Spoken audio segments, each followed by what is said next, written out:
era for American cricket began in 2021.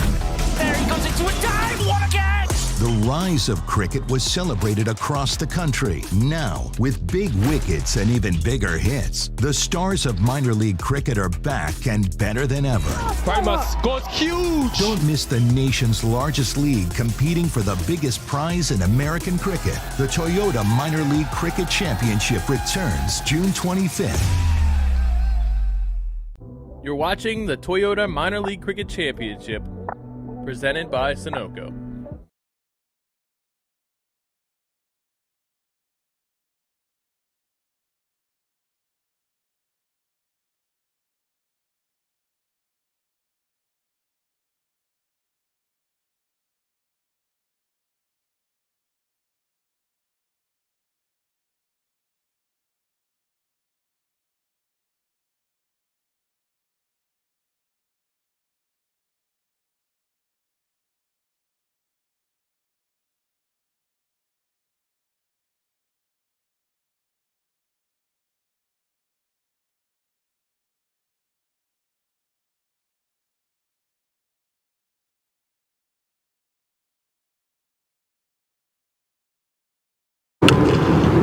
Hello and welcome to the 2022 Toyota Minor League Cricket Championship presented by Sunoco. I'm here at Church Street Park. We have another incredible matchup here after the start that was last night. The Atlanta Lightning are here to take on the New Jersey Somerset Cavaliers. I'm in the middle with the match official and the two captains as they get ready to spin the coin. Let's see what happens. Okay, so this is heads and this is tails, and you're going to spin the coin, your home team, and you're going to call it away, and I'm going to pick and tell who won it. Okay? Okay, go ahead. Then this side. Facing this side. Yeah. Sorry. Kerry Pierre, he flips the coin. His call is heads.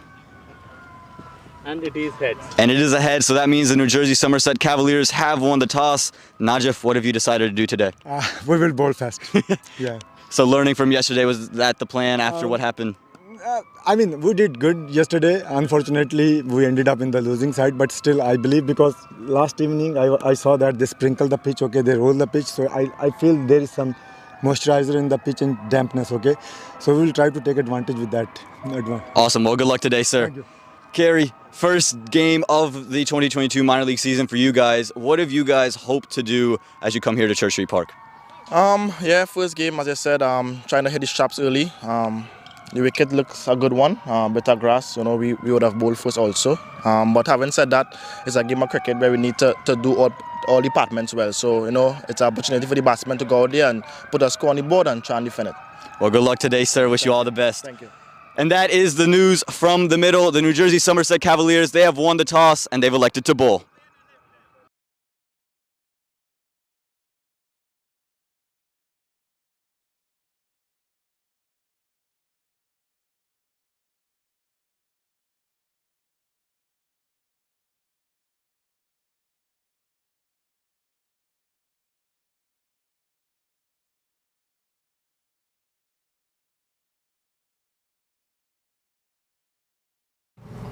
Hello and welcome, ladies and gentlemen, to the 2022 Toyota Minor League Cricket Championship presented by Sunoco. We're here at beautiful Church Street Park. I'm Aman Patel. Alongside me is the man, the myth, the legend, Dane Pete, coming off of a big-time win yesterday. And now in the comm box. Dane, how you doing this morning? Yeah, good, Aman. It's been good. Bit of a rough morning this morning, running around. I'm diving into some wig wins as we speak, which is the truth. But yeah, good to be here. Great setting as always, yeah, Church Street Park. Looking forward to a cross-conference battle, but one which will be our opponent quite regularly during this competition. So looking forward to the game. Yeah, it should be a good one. The New Jersey Somerset Cavaliers today won the toss. They elected to bowl following suit from you guys yesterday, and they'll be bowling to the Atlanta Lightning, who are making their debut in minor league cricket. Again, not playing last year. Now they're playing their first match here at Church Street Park. Najif Shah is set to open the bowling for the Somerset Cavaliers. Dan, you faced a lot of Najif Shah. What do you think he did really well yesterday to take those early wickets? Yeah, his biggest strength is to swing the ball back, which he did quite nicely. He disrupted our top order, which is an important part of the game. Obviously, set the partnership. So you got our two experienced batters batting together. which put us under pressure, but swung the ball back beautifully. And then I kind of knew he'll go length at the end, and then he's known for bowling good Yorkers. So, yeah, he did that pretty well and set the tone for his team. Well, he's going to look to do that today against the Atlanta Lightning and put them on the back foot and put them under pressure quite early. That's what they were able to do yesterday, and it allowed them to really play through the match and make things quite interesting. Again, they are bowling first, and he's going to continue with that first slip. Didn't come into play much yesterday, but he's sticking with it. Again, the swing comes back in to the right-hander. Here we go. Najib Shah looking to start off the match. Swing early at an inside edge. It's going to run down a fine leg. But again, he pushed it out wide, and the first runs come on the board for the Atlanta Lightning. It's going to be interesting how the ball swings this morning, or this afternoon, I should say, sorry. Last night, he did get it to swing a little bit. And the local guys, with me being here for a couple of months, the local guys did tell me that the ball tends to come on a bit better at night. So let's see how the SG swings. That's what he will be looking for. Himself and Umair Asif, who I thought made a good start to his minor league campaign yesterday. Looks a real good cricketer, lots of experience. So they're going to be heavily reliant on these two to crack open the top order of the Atlanta Lightning. The Lightning, their opening partnership is Mark Parchment and Sagar Patel. Mark Parchment, a part of the Paramvirs last year. Sagar Patel, part of the Atlanta Fire. He is the in-state transition for the Atlanta Lightning. They're going to hope they can get off to a good start. Sagar Patel will be on strike now, facing. I'm sure you've seen a little bit of Sagar and a little bit of Mark. Mark scored a century last year. Sagar with a couple of big scores. We'll just get your thoughts on them in a little bit. But you can see swing straight on the legs there, just outside the line. But tell me about these two bats and what you remember seeing from them last year. Yeah, look good players. We played the Atlanta Fire last year, I think once or twice, cross-conference, playing for the Hawks last year. They look good players, look nice and aggressive, rotate the strike nicely. And it's just key for the longevity of the innings, and they showed that quite nicely last year. So, again, the Lightning is going to look for a good solid opening stand to set up the game for the middle order. I know there's a young South African kid, Heath Richards, who hits the ball quite a long way. So just to set up the game for the big hitters at the end. As that one is pushed into cover, no run on offer. And as you mentioned, some big hitters in the back end. You look at Hanchard, Hamilton, you look at Heath Richards, of course, and you don't rule out Shamar Springer, what he can do with some big strikes down the ground. So they have those big hitters, and if they can set a platform early, again, put that pressure back on the Somerset Cavaliers. SG ball doesn't seem to be moving quite as much today. Seems maybe just a little nippy, but not as much swing as what we saw yesterday and under the lights. Yeah, definitely not much swing. It's stopping quite a bit. So me as a cricketer, I would like the ball to stop more than swing or nip or something like that, because guys in the T20 format try to hit through the line of the ball. So that'll be an advantage, as you see there. Ball squirting down to fine leg. But yeah, it's going to be interesting how the pitch develops over time. I felt it didn't spin much last night. The ball did stop quite a bit. So yeah, the rain that we had on Tuesday and the pitch to play as well as it did yesterday, I think it was really good. It is the same wicket that they played on last night, so a quick turnaround for the wicket that will see two more games today. Of course, this one and the one in the PM that will feature Dane Pete and the Morsel Raptors against the Philadelphians, and maybe the debut of Liam Plunkett in minor league cricket. That is yet to be seen. But again, as you said, not much turn on offer yesterday.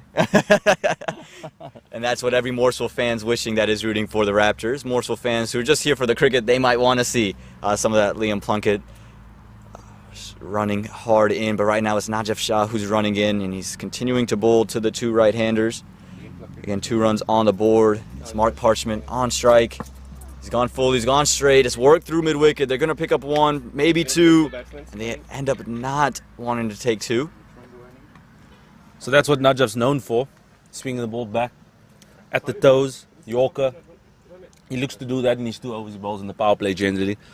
And that's the strength of his. The ball sort of disappears, and the next thing you look, your stump's out. So that's his strength, and it was a matter of time with it before that ball came. So a good start from both teams. A steady start for the batting side, getting accustomed to the surface, and the bowling side hitting the deck. Seeing what's on offer, which is an ideal start for both teams. Absolutely, 3 runs off the over so far. Last ball to come, and it's just going to be a dot ball to end it. So that's the end of the first over. 4 without loss for the Lightning.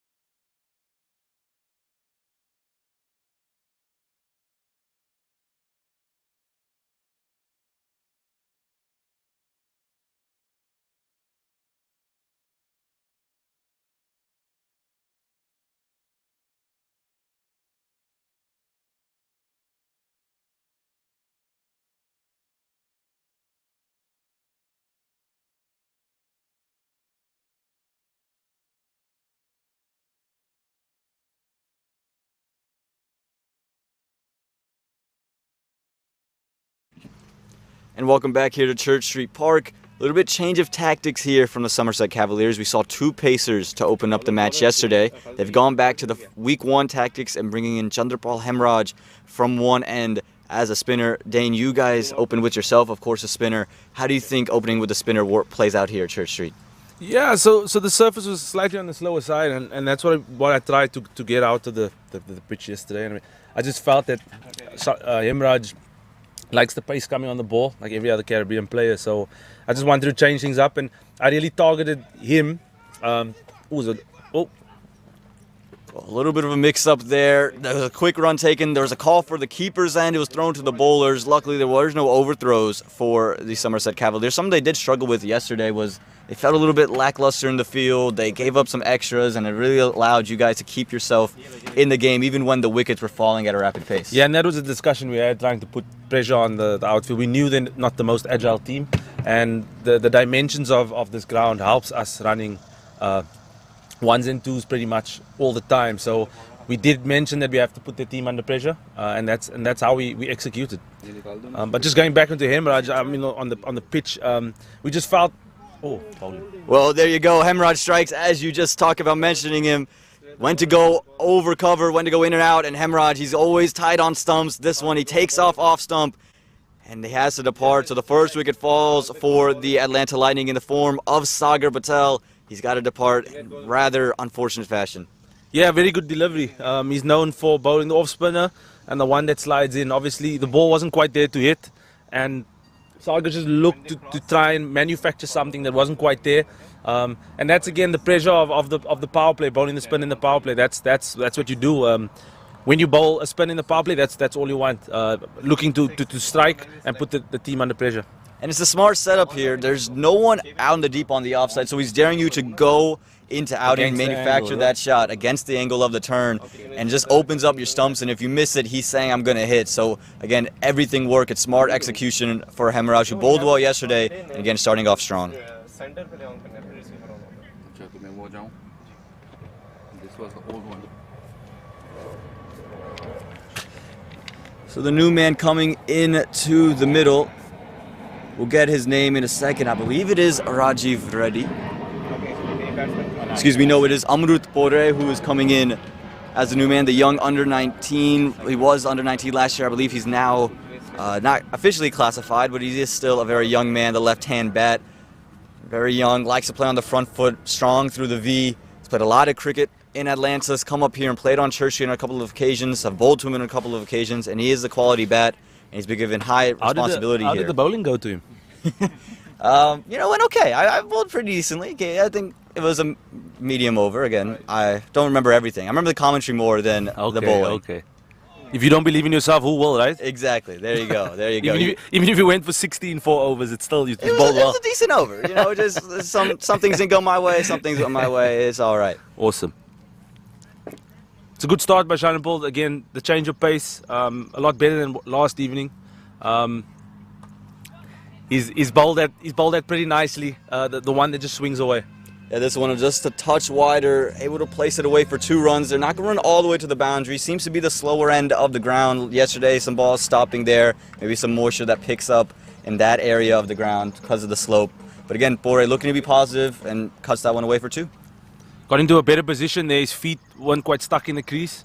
He could just rock back onto the back foot and just cut that through back with a point to get off the mark. It's a huge sigh of relief. All you want to come do is just get off the mark and play the game. This time it's short again. He looked to pull it. It was just a little quicker on him, so he took it well outside the off stump just for one. But again, it's a very positive start. He's not going to sit there and just let Hemraj bowl his overs. He's going to say, I'm going to look to score. And now it's going to be Mark Parchment at the other end on strike. These are the wicket cameras. Oh, yeah.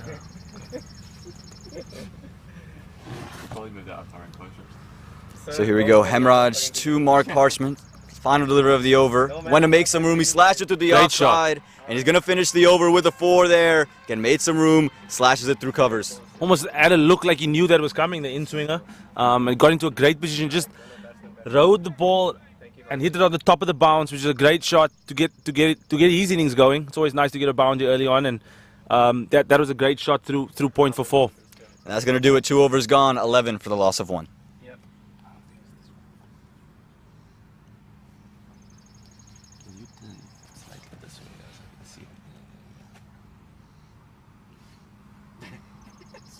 We need a mechanism for you to know when replays are coming.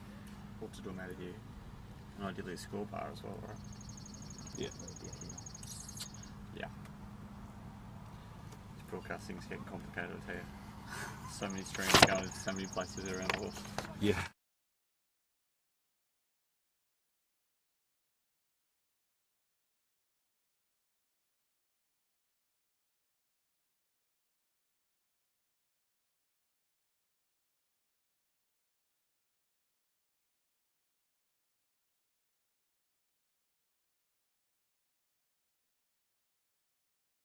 Welcome back to Church Street Park. Najib Shah welcoming Amrut Bore. Wants a shot of an LBW. I'm not sure that was quite in line. It's an incredible appeal there. I thought maybe for the catch, but the ball didn't go to head. Yeah, but I mean, when you're out there, I appeal for everything too. You never know. You never know. You got to give the umpire a run for their money. Right? 100%. We're all trying to win Oscars out there when we're bowling. Yes, definitely, definitely. And wickets are so hard to come by in this format of the game. You just, get on your knees and see what the umpire reacts to your shouting at him. And it was given as runs for Amrut Bore. So, it was given as leg by. So it did come off of the part of the body of Amrut Bore. So he was appealing, and it definitely was no bad on it, according to the umpire. But again, he's keeping it tight now, and I think this is the matchup he'd rather have, Najib Shah. He wants to have the right-hander and just bring that angle across. That's always been deadly in all forms of cricket. Yeah, the game of T20 cricket has really developed into matchups. And that was nearly the matchup you're looking for there. Yeah, went straight through, tried to come down the track and lift it over the top. There's no one in the deep on the leg side, but just missing it altogether. It's a good option. Just obviously the pitch, the ball reacted differently off the surface. And I made an analogy on the matchups. If you in an American context, you look at a cornerback and a wide receiver, you put your best cornerback on the best wide receiver, and that's the sort of matchups that you do have in this game. If there's a left-hander on strike, I would probably want to bowl to the left-hander. If there's a right-hander on strike, I'd rather have Obers bowling to the right-hander. Whatever the matchup is, you try to match it up as best as possible, and that's how T20 cricket has developed over the last 15 years. So what Dane's saying is you want Jalen Ramsey on Devontae Adams. That's basically what's going on. 100%. And right now it's Najib Shah all over Mark Parchment at the moment. Pulled the length on that occasion and just kept him in his crease. Didn't find any of them and just works his way to first slip. I'm a Ravens fan, so we don't have any wide receivers. You traded Marquise Brown. We did. Now you're hoping for Rashad Bateman to step up in a big fashion. Our quarterback will just run the ball as always. I'm a Patriots fan, so we're hoping Mac Jones can make his way through. But our receiving core, we got a little bit better. Good. Why don't you support the Hornets, the Panthers? Oh, my dad's a Patriots fan, so I just followed wherever he went. That was my excuse. That's nice. But there's not much to root for with Carolina Panthers either. You're looking at Sam Darnold or Matt Corral, so it's not a great quarterbacking room at the moment. Cam back. But Najib Shah seems to be a great option with the arm. They're going to try to push a quick single, and they're going to get it, you said, putting pressure on the fielders. I mean, that's a tactic that I spoke to you about earlier. We try to we know they're not the most agile, so to sneak a run here, they always gets you closer to your desired result, and that's really important, especially in a left hand right hand combination. That sort of makes the bowlers think about how they have to adjust to each batter. So I mean that's really a good start for the Lightning. I think they've started pretty well, just trying to get a feel of the surface. Not really guys that play a lot on turf, so just get a feel of the surface and try to gather momentum as the innings goes on. Yeah, big difference, AstroTurf and turf. A little bit slower, but Bore seems to be accustomed to it. Nearly a one-handed stunner there from short mid-wicket. He's going to survive there, but let's make a little bit of a note, given half a life there here in the third over. It's a great effort. Great effort. Those are the ones that normally stick. Najaf Shah standing in the middle of the pitch, he reacted like it looked like a sitter. I love those reactions from the bowlers. It definitely would have been Odo Beckham-esque. Exactly. One-handed over. Definitely, jumped well up, reacted quickly. Again, it was struck very firmly from the young man. But very nearly wicket number 2 for Najaf Shah and the Somerset Cavaliers.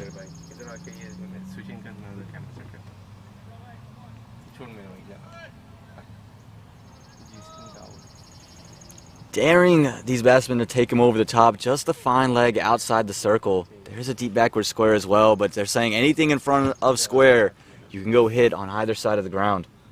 Yeah, definitely. I'm thinking with the Cavaliers, the mindset of them going into this game, knowing that they scored 133, it went down to the wire last night. Where their minds are at, what sort of score they're looking to restrict the Lightning to. They haven't batted well as a team throughout the competition, so they just need. That looks very close. That one to me, I'm not sure about that decision. Najaf Shah can't believe it. The keeper can't believe it. Not happy with that. It was full, it was straight, it looked like it hit on the toes. To me, that looked in line. Again, that angle back in, creating problems. And that is going to do it for 3 overs. No wickets in the over. 14. Action-packed into that over. For the loss of 1. My son, he's so soft-spoken. Oh, yeah. Everyone says he's so good-looking. And he never forgets to call. Hi, Mom. Born for your true self. The 2022 Tundra. Toyota. Let's go places.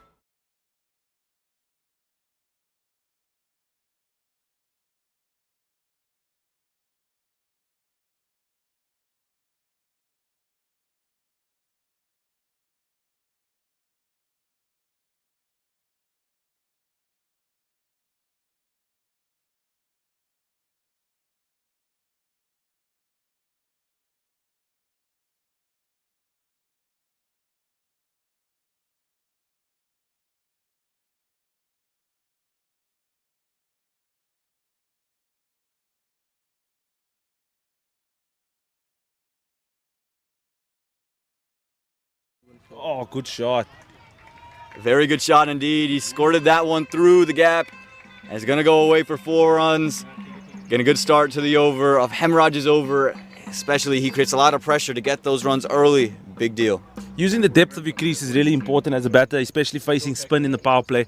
I always find that the batters use their feet pretty well, going back, not just leaving the crease, but going back. It creates more time and it creates extra length for them to just let their hands go through the ball, which the young man just did there. Amrit looks really good, looks nice and composed, looks to hit the ball late, which will really help you on the surface with it being nice and slow. So boundary of the first ball always puts pressure on the on the bowling side. Absolutely. He backs it up, tries to do a similar type of shot, just caught under the bat, didn't really time that one. We had a look at the replay in the last over of that final delivery from Najaf Shah, and it looks to be a very, very sharp decision from the umpire. Yeah.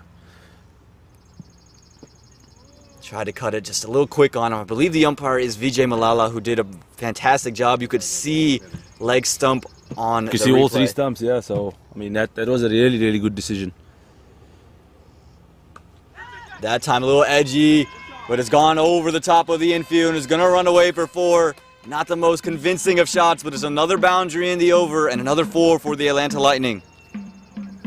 Just missing his line at the moment with a long one out and a cow corner. Obviously, you want to be bowling to the right-hander, and unfortunately, he's bowled kind of wide. On 2 occasions, he's been cut for 4. So I think the game plan with the skipper running over to the left arm over would probably tell him to bowl nice and straight at the stumps and try to to hit to the longer side of the field and to the guys that's out there that's protecting. Yeah, it's just almost a gift to give any batsman, to give them some width and allow them to free their arms up. As you mentioned, Dane, just anytime you see it, you're going to see them slash and really slash hard. There's no fielders out on the deep, so if you clear the infield, it's going to go all the way. This time, as you mentioned, much straighter on stumps and not much to work with for the young man. Very good line. Emraj will be trying to rely on a lot of his experience. He's bowling 2 overs in the power play. And I think, unfortunately for him, he hasn't bowled much to the right-hander. And I think that was the matchup which you spoke about earlier. That's the matchup we're looking for. So yeah, end of the over. 22 for 1. It's the end of the 4th over. And the big man, Umid Asif's into the attack.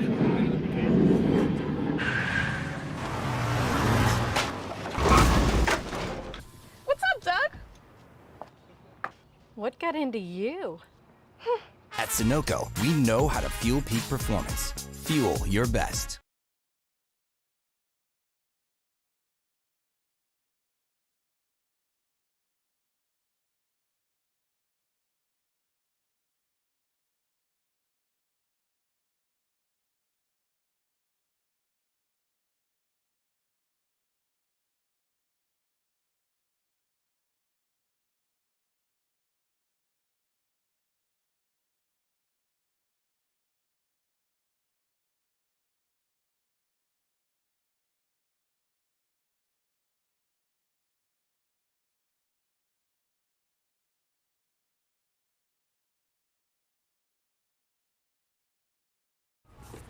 Welcome back here to Church Street Park, and Dame Pete put out an Easter egg. It's going to be the big man, Umid Asif.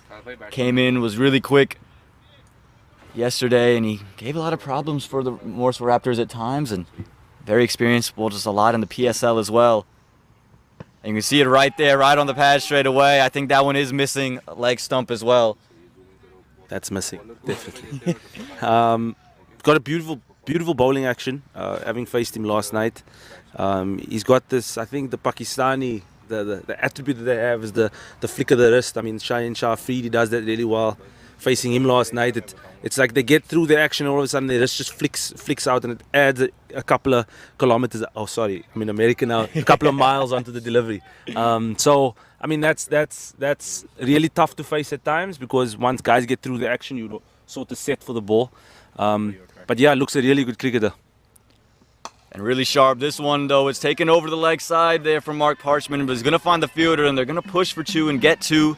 Again, some more sloppy work from the Somerset Cavaliers, but the plan seems to be from Umid Asif to angle it in and keep it on stumps and let them swing around. Yeah, definitely. He presents the seam pretty well too. So if you see a slow-mo from behind, you'll just see the seam rotating forward at the stumps, which is really good as a fast bowler. I think he will be really effective on these kind of surfaces that's kind of slow, especially being well over 6 foot. Does help. And you can see the way he goes about his business. He knows what he's doing. So, I mean, this is going to be an important part of the power play for both teams, because I feel like if there's a wicket here, it gets into the middle order of the Lightning. And then if the Cavaliers get a wicket, it feels like they're on top of the game. Beautifully bowled. Nearly the wicket you were talking about. It was a big heave through the leg side, a little bit of extra bounce because of the height that he gets. And it was a slow ball, looked like. Just rolled his fingers over it.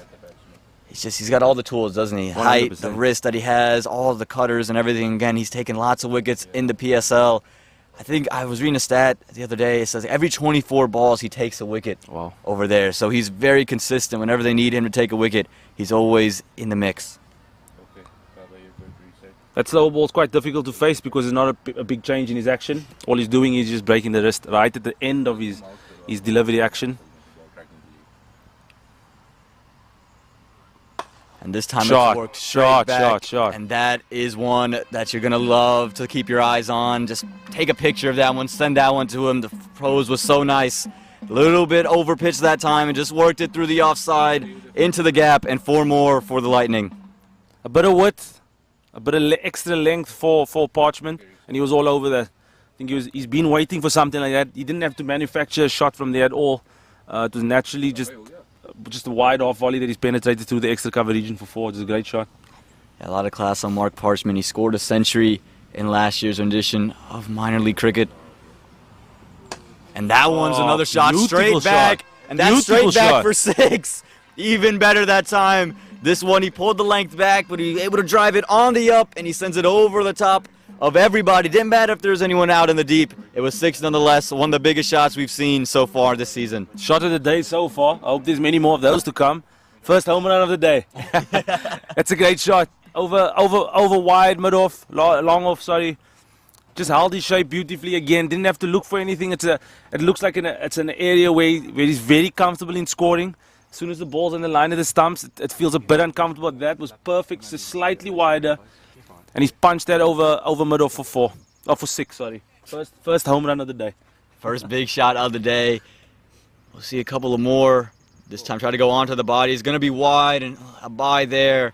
Just went a little bit too quickly down for the keeper to handle. And he tried to dig it in like most pace bowlers do. Whenever you get hit, you want to dig it in a little bit shorter. This time just straying in line.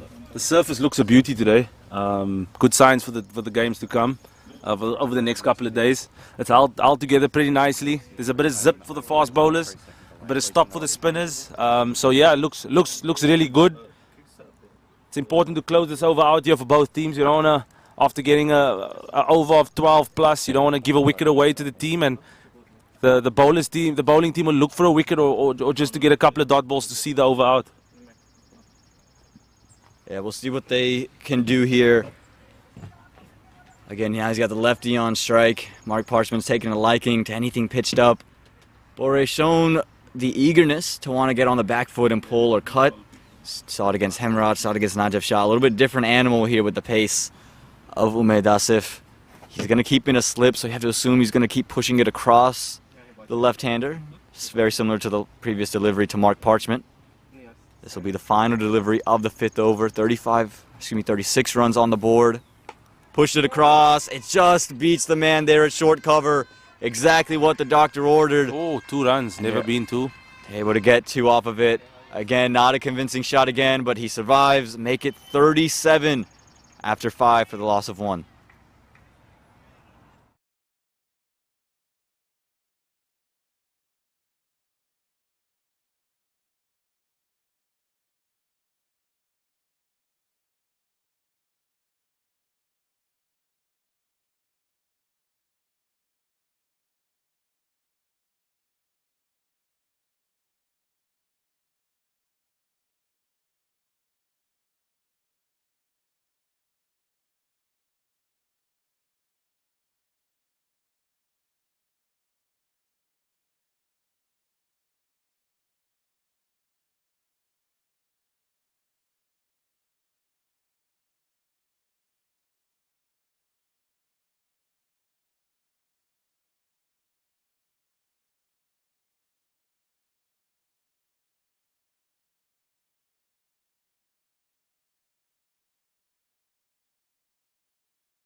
Hemraj bowling his 3rd over in the power play, man.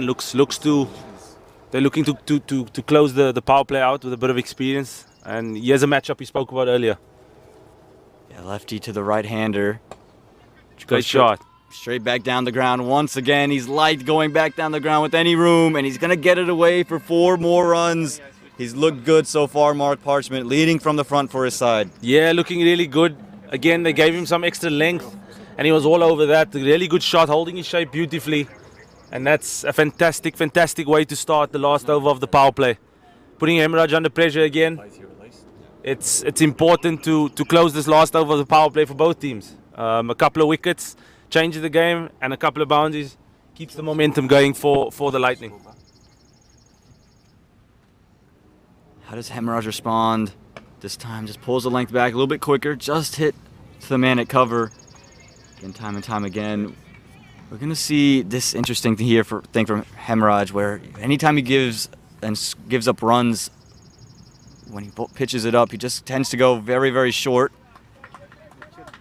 This time given wide, straying down the leg side. Yeah, definitely. Every time the Cavaliers have tried to go on the fuller side to Parchment, he's really been all over it. So as you can see, he wants the ball nice and full, and that's the change that Hemraj has tried to make. by trying to going slightly back of a length, not too full, and that's the important part of I think to Parchment the way to go about it. Yes, you want to look for a wicket. I know as a bowler trying to get full, sometimes that's not the right option in the power play. Let the batsman make a mistake from something that's slightly short of a length.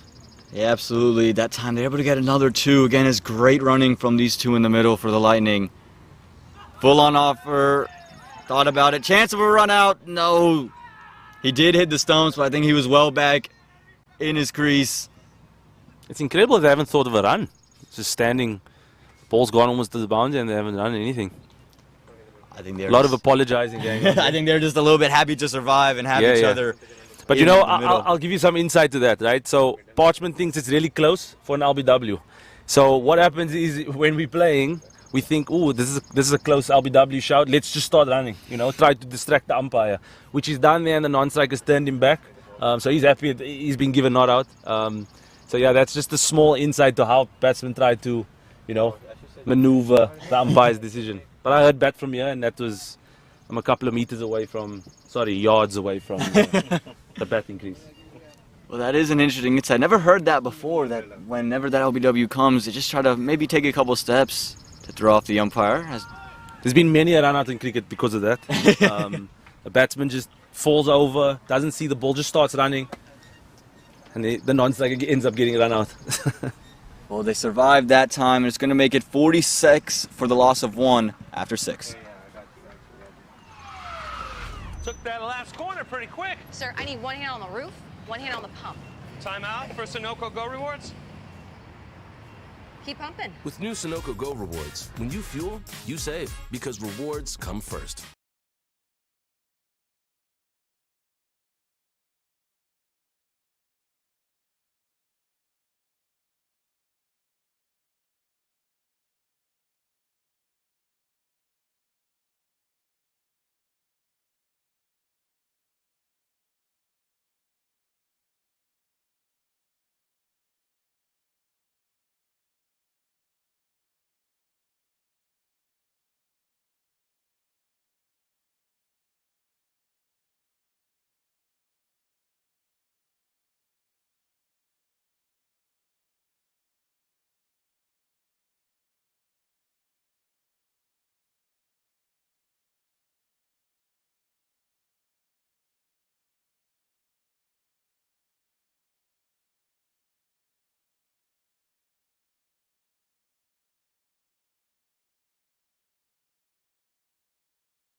Welcome back to Church Street Park, and we're into the action straight away. As we have a change in the bowler. Walid Karimullah comes in, and Dane, you played some cricket with him as a member of the DC Hawks last year? I played in the WCL against him too, in the local Washington Cricket League, and for the DC Hawks last year. I had a couple of good games for the DC Hawks. Took an unbelievable catch out in Exton Park in Philadelphia last season. I remember like a diving catch to his left was really good. Really good cricketer.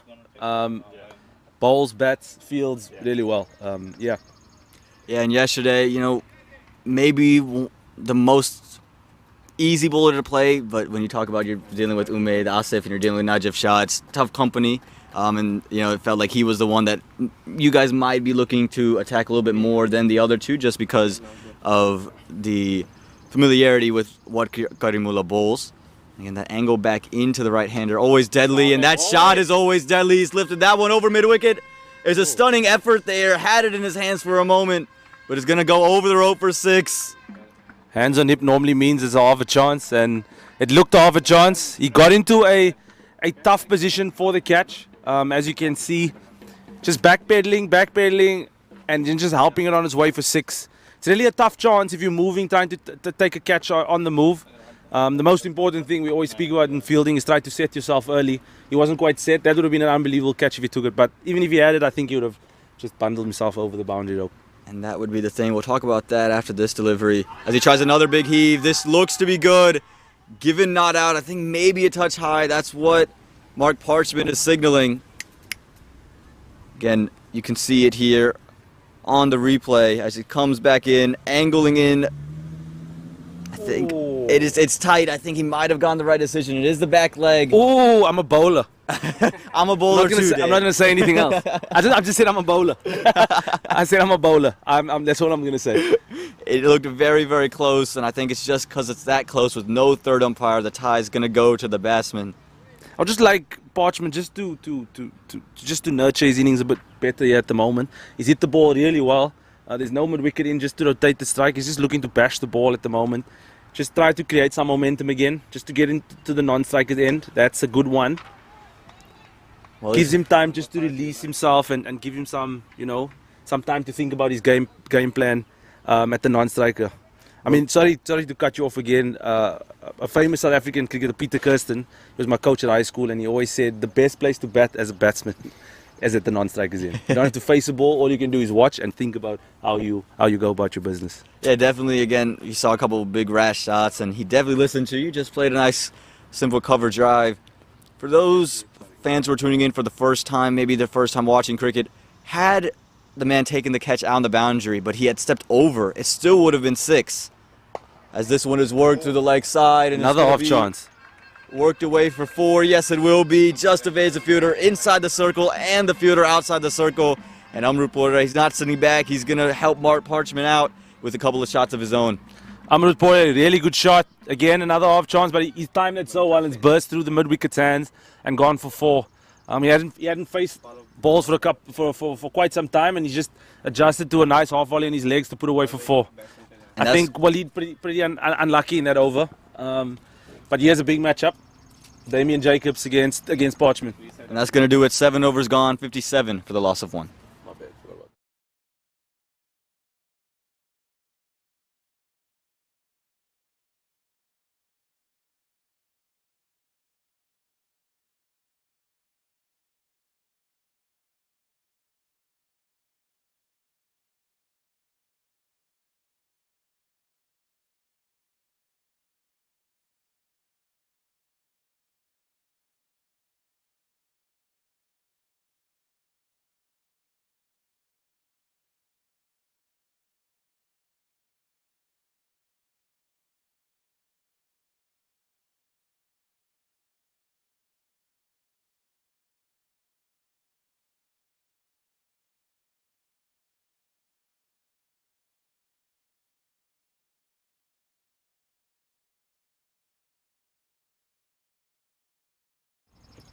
And as that man, Damien Jacobs, he's back into the attack here in the 2022 Toyota Minor League Cricket Championship presented by Sunoco here at Church Street Park. The Cavaliers have gone to the leg spinner who took big wickets yesterday. And he's going to start off with the 4 today. It was a full toss. He started with 1 yesterday. It was wide and it allowed Mark Parchment to free up his arms. He's good in that area and he gets 4 more. This is all about momentum at the end of the day. Wickets in hand, you're allowed to just gather momentum quite quickly. When there's a freebie, you put it away straight away. When your team's under pressure, the freebie comes, you don't quite put it away. So this is a good start to the over. We failed last night to try and take the spinners on, and at times didn't quite work. But because of the inconsistency of Damien Jacobs, that makes him pretty good in this format. So again, let's see. This is a massive part of the game for the Cavaliers. It's important that they sort of squeeze, and then hopefully a couple of wickets go their way. Just evades the outside edge of Mark Parchment there. We saw yesterday Damien Jacobs take wickets in bunches when this team really needed him. He turned the tides around, made it a lot closer than what it looked like it was going to be, taking guys like Obis Pinar. That's a nice pronunciation. Well done. Pinar. Sounds like he's from France. Sometimes we pronounce it Obis, right? Because his name's Abraham Jacobus. So When I say Obus, some of the guys look at me like, who's that? I'm like, no. You guys say Obus or however you pronounce it. PNRs is a nice way of putting it too. Well, we all have our different styles of saying names, I guess. Maybe not the correct way of saying it. I got to get in touch That's why sometimes Obus you see the team sheets in front of me. Yeah, sometimes I just give the first name because that's the easiest way out for me. Or I see a Saravana Kuma and I'm like, oh dear. But now I see it's rolling off the tongue. You just got to say it a couple times. It just gets going. Exactly, Then you can say Saiteja Mukamala just like that. It just comes out. Exactly. Because the first time I saw Saravana Kuma, I was like, I didn't know what to say. You're saying, is there a nickname for him? Is there a short that I can say? Exactly. 8 overs gone, 62 runs on the board, 1 wicket down for the Atlanta Lightning. वक्त आ गया है Lakshmi basmati rice को घर लाने का। Lakshmi extra long basmati rice. इसका हर दाना हो इतना लंबा, पकते हुए महके और प्लेट में क्या खूब खिले। हाँ, मेरे घर लाने का।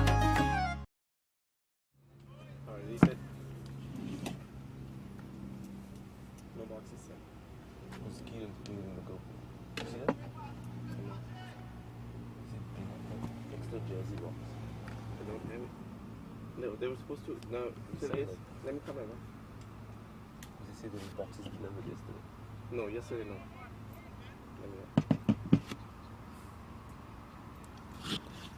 Ryan squad. Alright, guys. Number 5, you're live. So welcome back to Church Street Park. It is continuing Wali Karimullah. Slower ball to start off, and it's been put through mid-wicket as Dane was calling for. Just stroke it around there. Sharp running, going to get 2 more for the Atlanta Lightning. There we go, as easy as that. Mid-wicket open. He can tick over his innings. You get six of those, you get 12 and over. And that's going to be an important part of the phase here. He's moved to 41 of 31 balls. He's looked really good. He's starting to put the pressure on the Cavaliers. They're in desperate need of a wicket. And they're looking at Waleed to do that for them. Young Karimullah, how's that? They got to break the partnership, that is for sure. And Mark Parchman Good again shot. through mid-wicket. It slapped hard, but a straight to the man, just going to be 1.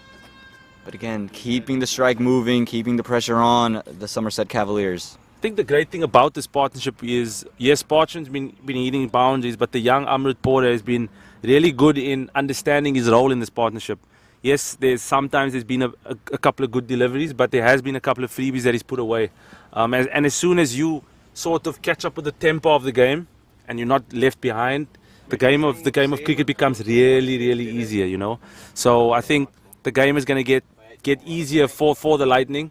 If they can keep this going for the next 4 or 5 overs, which takes them out to over 13, 14, they're going to be in a really good stead going into the back end of the innings. Again, another slower one. It's worked to third Oh, he man. slipped. Looks like he slipped as he's trying to run back. That's a good position. Look at that position. If I try that, I can't even get to the crease. We see a lot of athletic positions in cricket, and that was definitely one of the unique ones. Someone got to send a screenshot of that one. Tag Minor League Cricket. You can follow all of Minor League Cricket's social medias and YouTube's MLC network on all the socials and on YouTube to check out all the live streams going on for the 4th of July weekend. As there's another slower one, worked over the leg side. Fantastic cricket shot. Bore getting into the action. He sent that one over the rope for 6. And he's saying, I got you too, Mark Parchman, over the top, over mid-wicket. I think they're going to the slow ball. Waleed's going to the slow ball too much in this. I think the inconsistency of back of a length, which we found last night, was something that we didn't want to go away from too early. And again, it's a slow ball that he just really chipped over mid-wicket for 6. A great shot. Very good shot by the young man. You said he's 19 or what? 20 years old? He was the Atlanta Fire's under 19 last year, so I believe he's now 20 years old. As this one's worked through the offside. He got kind of dug out in and buried in that Atlanta Fire, how deep they are. He was just kind of dug down at like 6-7 for him. Really this year, been giving responsibility and is able to prove himself for the Atlanta Lightning. That's a really, really good player. Looks a good player. Nice and compact, nice and composed. I think that helps. And he's caught up with the tempo, like I said pretty early. He's moved to 25 of 14 deliveries. So a great little partnership developing here. They've had no dead periods in the partnership, which helps. And again, they're just playing smart cricket now. Mark Parchment not trying to do too much, just working it through. They found the boundary in the over. They said all we got to do is find ones after that, and that's going to do it. 9 overs gone, 73 with the loss of 1.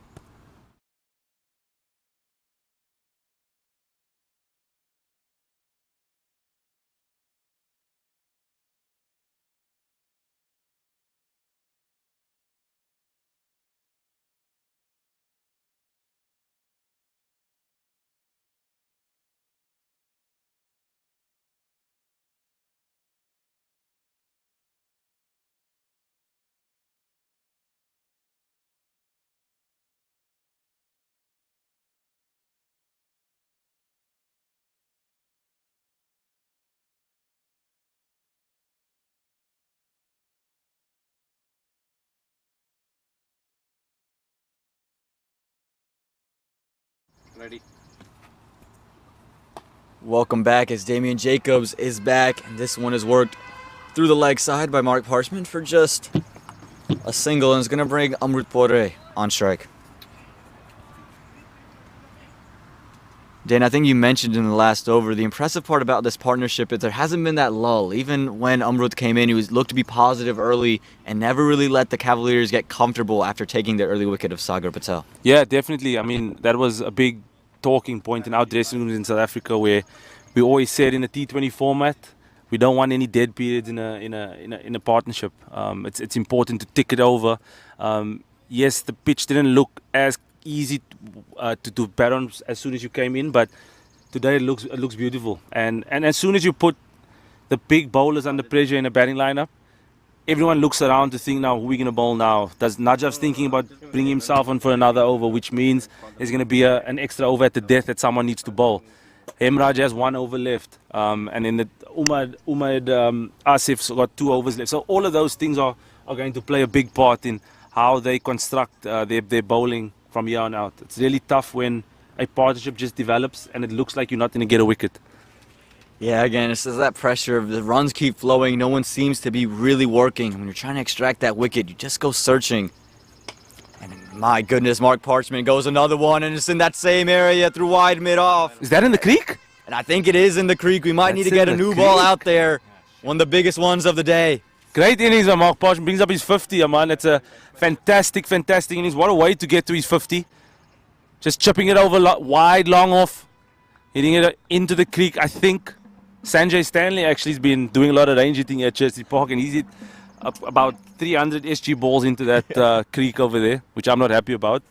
So now we're bowling with stones at the moment. But yeah, great shot. Unbelievable shot there. Again, it's just that same kind of room he was given, and when he's been given that room outside the off stump, he's made him pay, and the flags are flying from the Atlanta Lightning. Remember their first game in minor league cricket, and they're loving what they're seeing from one of the players they foxed over. Again, he's had a brilliant innings. If you take a look at the highlight package going on your screen, making some room against Jacobs early, taking deliveries over the offside, a wonderful cover drive, then this shot straight back down the ground, clearing them for 6, the first 6 that he hit. He hit a couple more over mid-wicket, and then this one over long, a wide long off to bring up his 50. A wonderful innings for Mark Parchment, and he's just the beginning.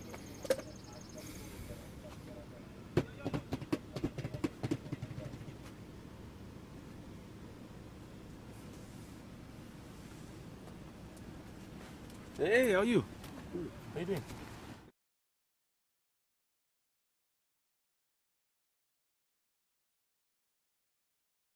He's going to have to find something new to do now. Again, anytime he's giving it outside the off stump, Mark Parchment's made him pay. So does he think about trying to go a little, pull his length back? Again, Damien Jacobs, he is someone who is very animated and he's always trying to do something. What has this shot forced him to do now?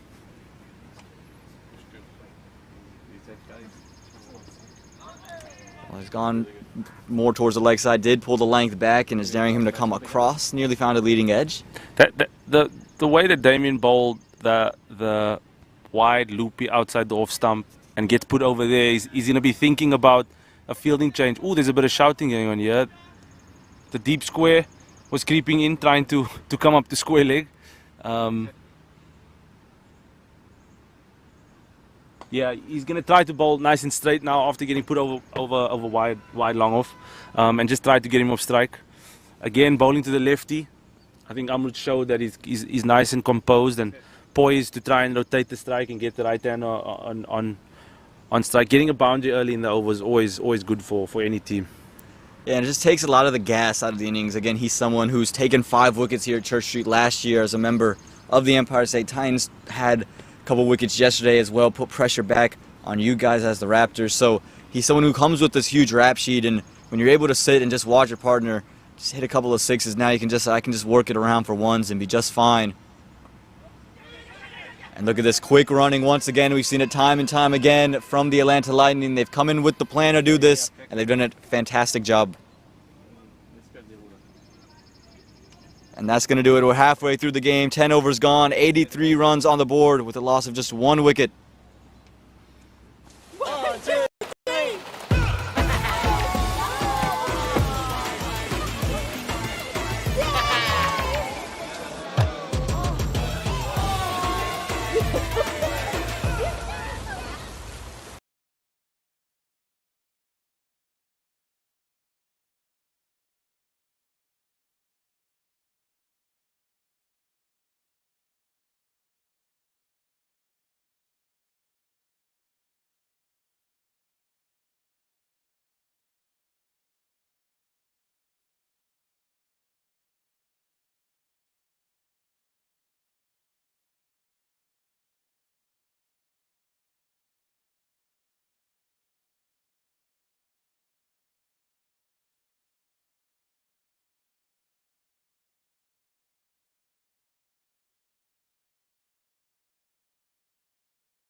Welcome back to Church Street Park here as we have a bowling change. It's Yashwant Balaji, who hasn't bowled last week, didn't bowl yesterday, but they're looking for options and they've gone to the young off spinner.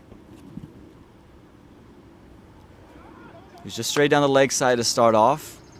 Again, normally a batsman on the side, but again, they're just searching for options. And Yeah, this is what I spoke about. A couple of overs, you get put under pressure, and now you start looking around and who can bowl maybe a couple of overs of off spin with a left hander in. So it changes the complete complexion of the bowling options. Because last night against the Raptors, they could just stick to their 5 bowlers and that's it. Now they got to look for the 6th bowler, 7th bowler maybe to bowl a couple of dead overs for their team. And you got to keep the batting side a little bit uncomfortable. Kind of like what you did yesterday. You kept mixing it up. You would start Colin, and then you brought in Kieran, which was a great move, and then you'd go and bring in Obis for an over. Colin would come back after that. You came and switched, so you kept the batsmen on the toes. I think that's what Somerset's trying to do here, not just let the game carry on and let them put up a score of 160, but try to change things up and make them have to rethink and reshuffle their tactics. I think the most important part is with lining up a bowler. You try to read the game, you try to be 2-3 overs ahead of the game and see if a wicket doesn't fall here, how does the game pan out. If you go for 7 runs and over, that's a pocket of 3 overs that go for 21. So sort of set yourself small targets within an innings. It's obviously a lot you're thinking about as a captain, but that's why having Lairu and Obus and Colin, all those guys on the field helping you along in doing the perfect outcome, it always helps, you know. So I think it's an important part again. I feel like I've been saying this the whole time, but I mean it's an important part of the game for both teams again. Because sometimes it feels like after a pocket of 4 overs, you just have to reset yourself and hopefully you don't lose a wicket here because it's getting closer to the back end of the innings. Yeah, like you spoke about, a lot of experience on that Raptors team that really helped out, and the Somerset Cavaliers relying on maybe some of the inexperience. Just with Balaji able to get one to just stay a little bit low and hold its line against Mark Parchment, just making him think for a second. Again, went all the way over. Yeah, he's come in and he's bowled a really good over. Just the 3 runs to come from it. 11 overs gone, 86 runs on the board for the loss of 1 wicket.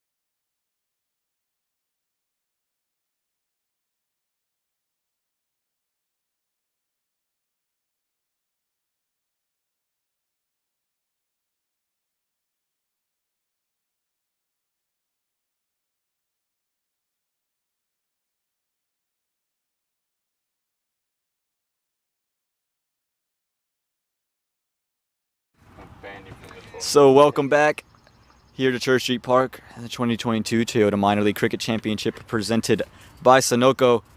It's going to be Umaid Asif, the PSL bowler, coming back into the attack again. Maybe a combination of pace and spin. The Cavaliers have to find a way to break this partnership that's been so good. Mark Parchment, 52 off of 40.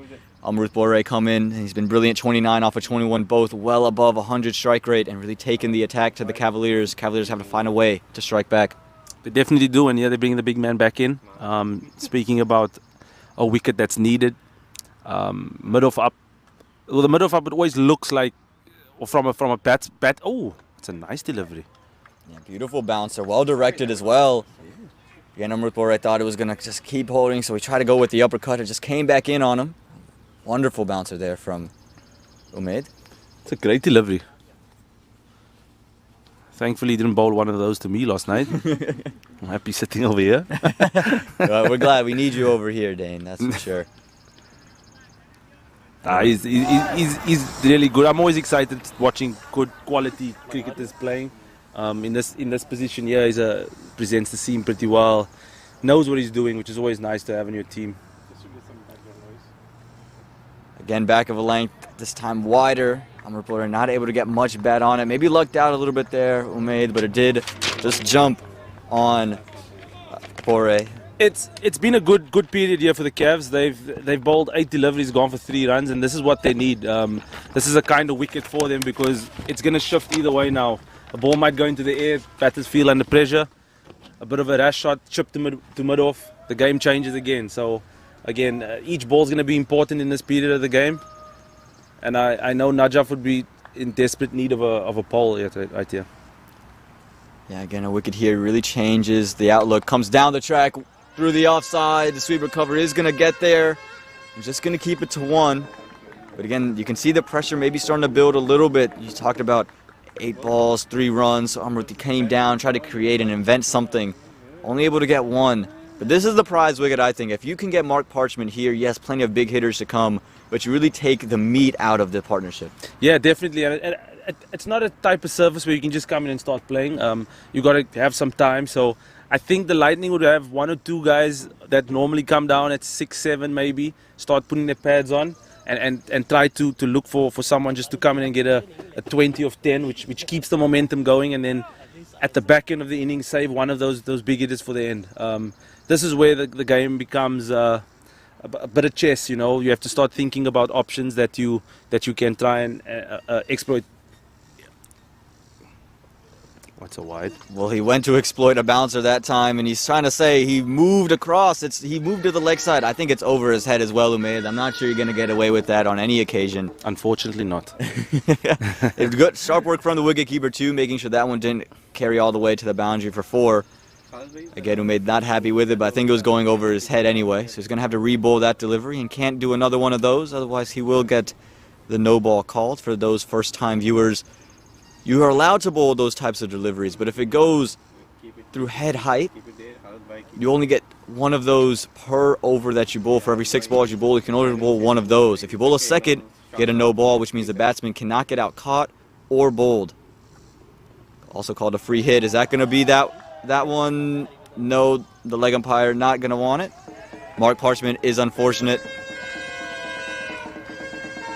Oh no, it is signaled a no ball. Late call there from the umpire, but it's signaled a no ball. So this is exactly the situation we're talking about. Grab the popcorn. Here we go.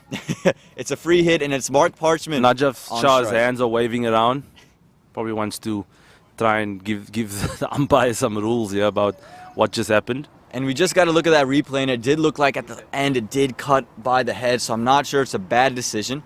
But I think it's just how late the decision was.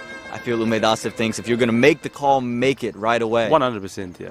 That's the only irritation is. But the decision being made, I mean, whatever you feel about the umpire's decision, you just got to get on with it, unfortunately. And it's a free hit, so...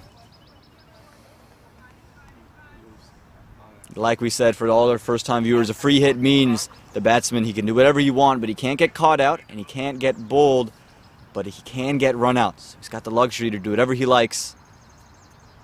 And this one's heaved to the leg side, and it's going to be heaved into the gap, and it's going to go a couple bounces over the rope for 4. You give Mark Parchment the license to make some room or step across. He's going to do it, and he sends it away for 4. Really good shot. Again, a low full toss. Sometimes in cricket we do find that it's slightly harder to hit, but he's well set. He's seeing it like a beach ball at the moment and played that really well through mid-wicket for 4, taking advantage of the free hit. Absolutely taking advantage. You don't want to let those go to waste. Again, it's just this free opportunity to free your hands and just hit through it. And for a guy who's on 50, he's not going to miss out there. He was on 52 before that, now moves to 56. And he's looked in good touch. Can Asif deliver that blow, though? This one is worked through the offside and picks out the man at short cover. And he gets him in the end. You could see a little celebration. I'm here for the replay. And we'll let you talk about it. Asif, I think, put his shirt over his head and then did his Iron Man. Just take a look here. Iron Man? Oh, wow. So again, just try to make some room. And it's hit straight, very firm to the man at short cover. Made no mistake about it. And we're not going to get to see the celebration on the replay, but yesterday when he bowled Sanjay Stanley, he did his iconic Iron Man. He does it in the PSL. Oh, is it? Yeah, and we'll get to see it again here. Maybe we'll get to see the celebration. No, it's not going to In look my like world, it's a great innings. Let's speak about Mark Parchment. That's a great innings. Fantastic innings. He's played really, really well. A great platform for what's to come after this. Looks like Springer's going to make his way to the crease, and this is what I spoke about. The big hit is coming in, trying to keep the momentum going, and that was a fantastic innings. It was a pleasure to watch. Yeah, one of the best innings that we've seen in minor league cricket to start us off, and again, that 50 was huge with Sagar Patel going out early, bringing in Amrut Bore, took a lot of the pressure off, put pressure on Damian Jacobs, which is always big, the strike bowler. Going back to Najaf Shah yesterday, when he did bowl Sanjay Stanley, Not Najaf. Excuse me, Umaid Asif. He does this Iron Man celebration, does it in the PSL. Actually, Nate Hayes was the one who brought that to my attention. Yeah, I love that. I love that kind of thing. But there's nothing better than Batman, so he's bringing him Iron Man. I'm going to challenge him with Batman. I'll raise him Batman. Batman's the GOAT in my opinion. It's the most realistic superhero around there. A wealthy man can do what Batman does, so no, not Darth Vader, not at all. Batman's the GOAT, but I really do enjoy that. I didn't quite see that because I followed Sanjay last night, so I didn't quite see the celebration. But yeah, that's pretty cool. Yeah, he's made a name for it. Batman might be the most realistic. I'm not sure he's the most powerful. Dan, I'm not about sure. power, it's about most realistic. Most realistic. That's what we're going for. I've always loved Batman. My wife hates my love for Batman, but I do drink out of a Batman mug at home in the morning. My morning coffee. There you go, and it is going to be Shamar Springer who comes out to bat here. Again, promoted up the order, as Dane mentioned, to continue that positive approach. He's a big hitter, has long levers, and likes to send it back down the ground. And Asif, if he can pick up this wicket, he definitely puts more pressure and puts the pressure back on the Lightning. Goes back of a length. They're able to sneak across for that single to end the 12th over. And at the end of 12, a wicket has fallen. 94 for the loss of 4, or excuse me, 94 for the loss of 2 are the Lightning. My son, he's so soft-spoken. Everyone says he's so good-looking, and he never forgets to call. Hi, Mom. Born for your true self. The 2022 Tundra. Toyota. Let's go places.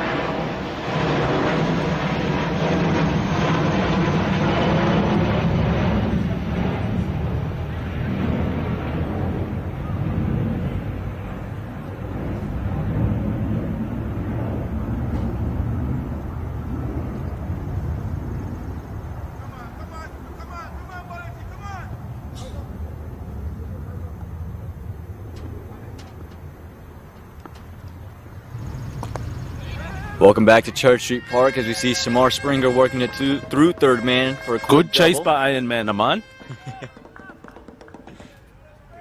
Young Balaji looks really good. Good prospect. What's he, 19? Another youngster? He is he the official under 19 for the team? We will get to see that. He is the under 21 for the team. Again, very young cricketer.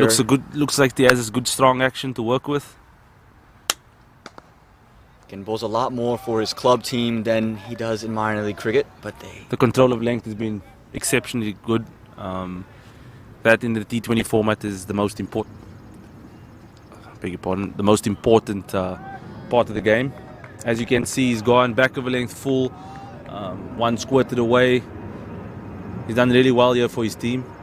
It's been 9 very good balls for the for Najaf and the Cavs. Make that 10 good deliveries. And he's earning himself more overs in the future, that's for sure. Definitely an 100%. option you got to look at just because of how tight he's bowled in any other games here on turf, or just as they go back to New Jersey as well. I know, me being an off spinner too, it's the turf, playing on turf really nullifies all this astro and matting. Oh my goodness. And more sloppiness in the field. Should have been a regulation stop. He tried to pull out the slide. Wasn't quite as crisp as the slides we've seen from Dane Pete yesterday come off of his legs, and it's going to end up going away for 4 runs. Again, should have just been maybe 1, at most 2. Ends up being 4. It's really not a good piece of fielding. I feel sorry for the young man. Balaji's bowled beautifully, and that was just a tap down to deep mid wicket, and unfortunately he's fumbled that for 4. That really does change the complexion of the game. I think they call it overthrows. Overthrows? So, interesting question that is being brought up. Have they called it overthrows? And I think the question is, has the fielder picked it up and did he release it and then come down? It's been given 5 runs there from the scoring department. And that is the conversation that Balaji was having with the umpire. Again, as you can see on the replay. I've played cricket all my life. I've never heard of this rule before. Well, let's just take a look at this. Again, you can see him come down to slide on delivery. I think the question is it hit his hands and gone over the rope? It just looked like he's put his hand out. Definitely bounced. And just bounced over. I'm not sure why this would be called overthrows. Overthrows. What happened? And again, I think what the conversation is that as he's sliding, he's put his hand out, and it looks like it's bounced over his hand for 4. Now, I think the scoring department was saying, had he picked it up and tried to toss it to his partner and then gone for 4? I'm still not sure if that's even 5 runs either.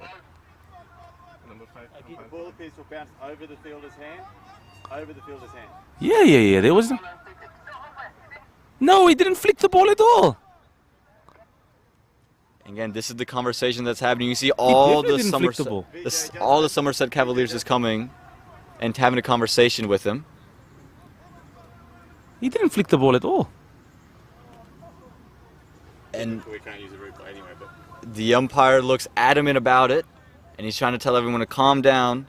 But I'm still not sure about this decision here. It's a complete misfield. I mean, he tried to stop the ball with his hand, hit his hand, flicked over, and it deviated off the.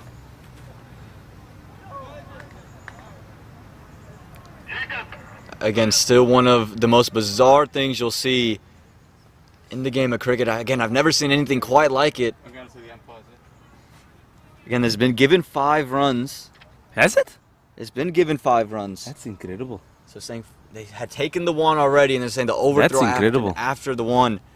An unusual Never call. heard about this rule in my life. Oh yeah, it's okay. And it takes a lot of the pressure out of and over. And again, the confusion is going to remain. If you're the Cavaliers, you have to be careful, though, not to fall into the trap of getting over obsessed about that call. You got to move on. The umpire's call here is final. Definitely. And we're going to move on from the over. 13 overs gone, 102 for the loss of 2.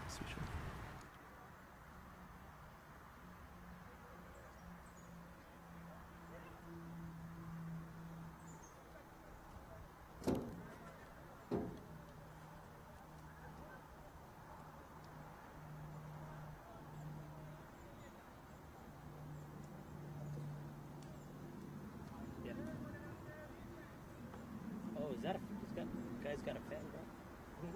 Fuck, I can't get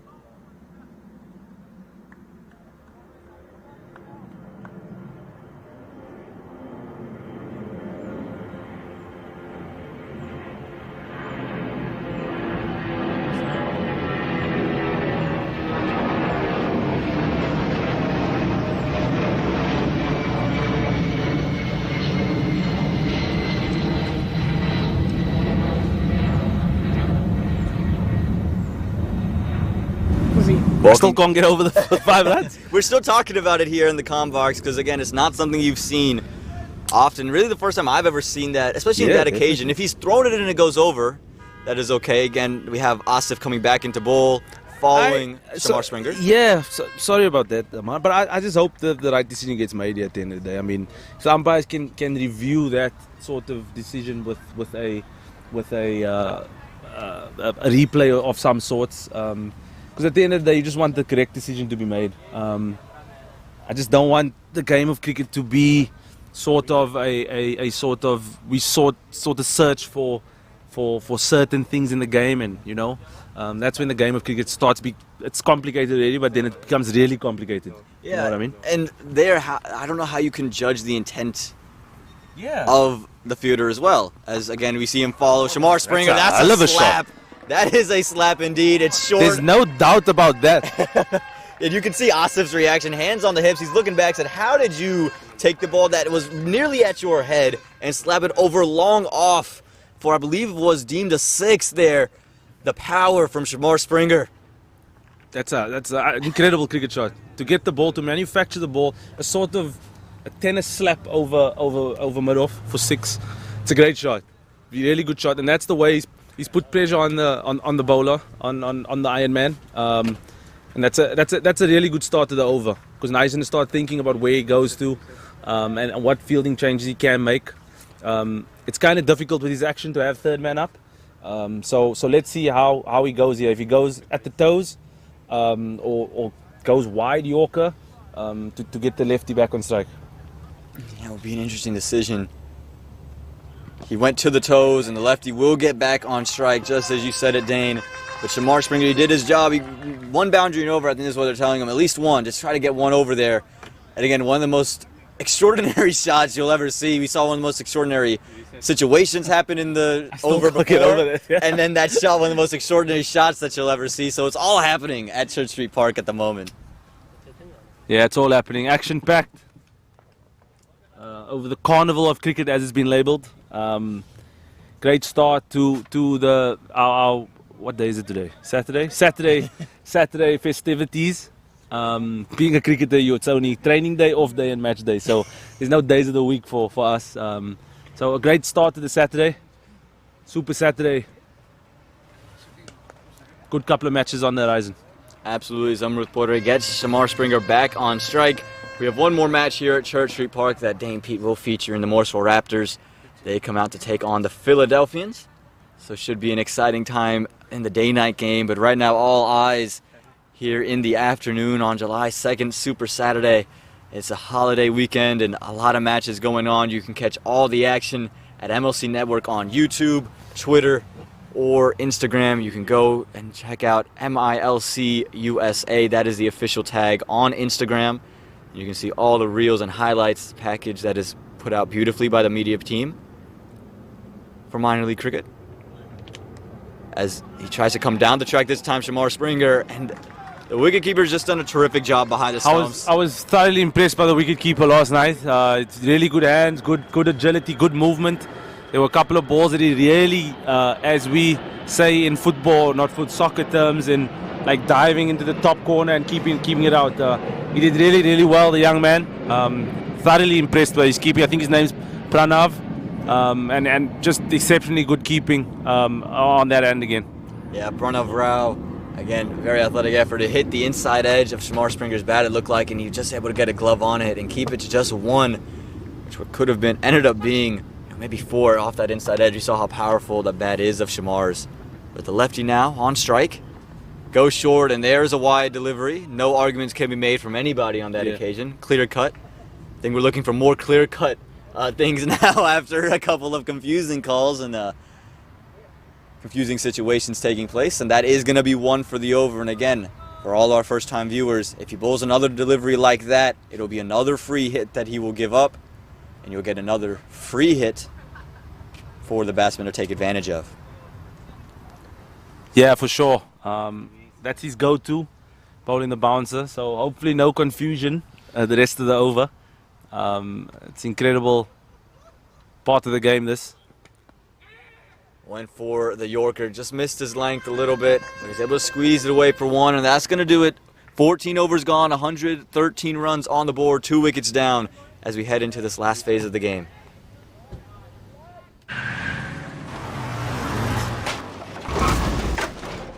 What's up, Doug? What got into you? At Sunoco, we know how to fuel peak performance. Fuel your best.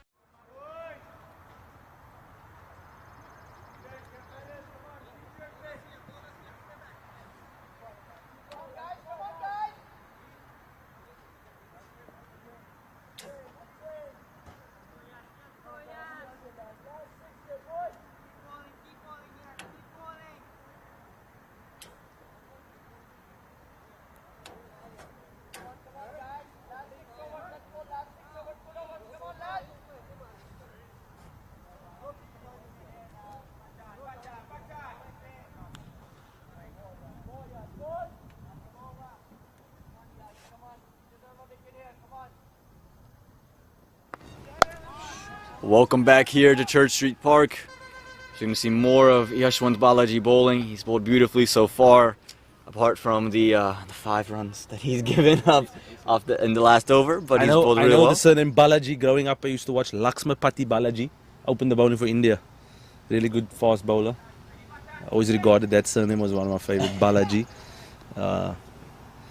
Viewers out there would definitely know Laxmapati Balaji. That name rolls off the tongue as well, Hade. Yeah, because I heard all the commentators say it. If I have to read it first, oh no.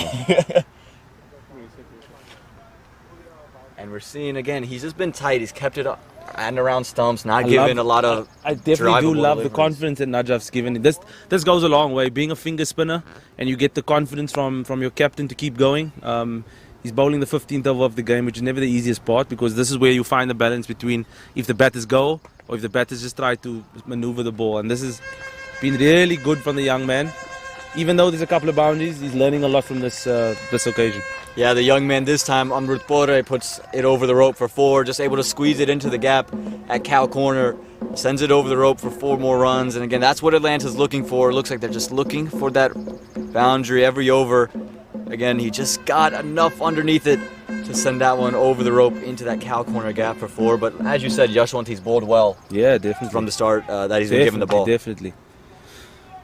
Again, he was given it in a pressure time. They needed a wicket. He created a lot of pressure, resulting in 1. Nearly gets 1 there. Very good.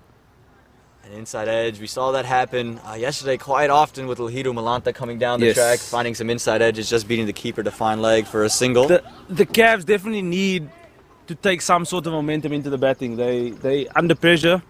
They'll go 0-4 if they don't get over the line in this result, and they would need something to go their way. Well, Shamar Springer got that one going his way as he's taking that over cow corner for 6. It was a full toss, and he said, "Thank you very much, young man. I'm taking you over the top." Yeah, he was really excited about that ball. His eyes just lit up. I couldn't even see his eyes from here, but it definitely did light up, and he's put that over the boundary for 6. Got into a great position. Sorry, Aman. Got into a great position and just tapped it over the boundary for 6. And you saw in that last shot, there's a couple cars out there, and we did have a couple of cars get hit with cricket balls last year. Christopher Barnwell was a reason for that. Hit a cop car, which was a very interesting event. So we might need to park a little further back when you have Shamar Springer out there in the middle. Legend says that dent is still on. And rumor says that the dent is still on it. Legend is telling us this. Insurance didn't quite cover the cost. Oh, this time it's short. He's put it over mid-wicket. The mid-wicket fielder's doing well. He's got a hand to it. And that's smart. We've seen a lot of sloppy stuff and maybe a sloppy way to end it, but he's definitely saved 2 runs there. Great stuff for the man at deep mid-wicket. The figures might not show the young man's 3 overs that he did bowl, but I thought he handled himself pretty well in the end. I think it was 26 runs in 3 overs. The figures don't quite show how well he bowled, but he definitely did deserve a lot more. 128 for 2 after 15 overs.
No, you have money. Welcome back to Church Street Park. It's Karimullah who's back bowling to the young Amrutpore. Gonna feel like he missed out on a wide delivery, but it seems the game plan is to bowl those wide Yorkers and keep it out of the arc of the two batters.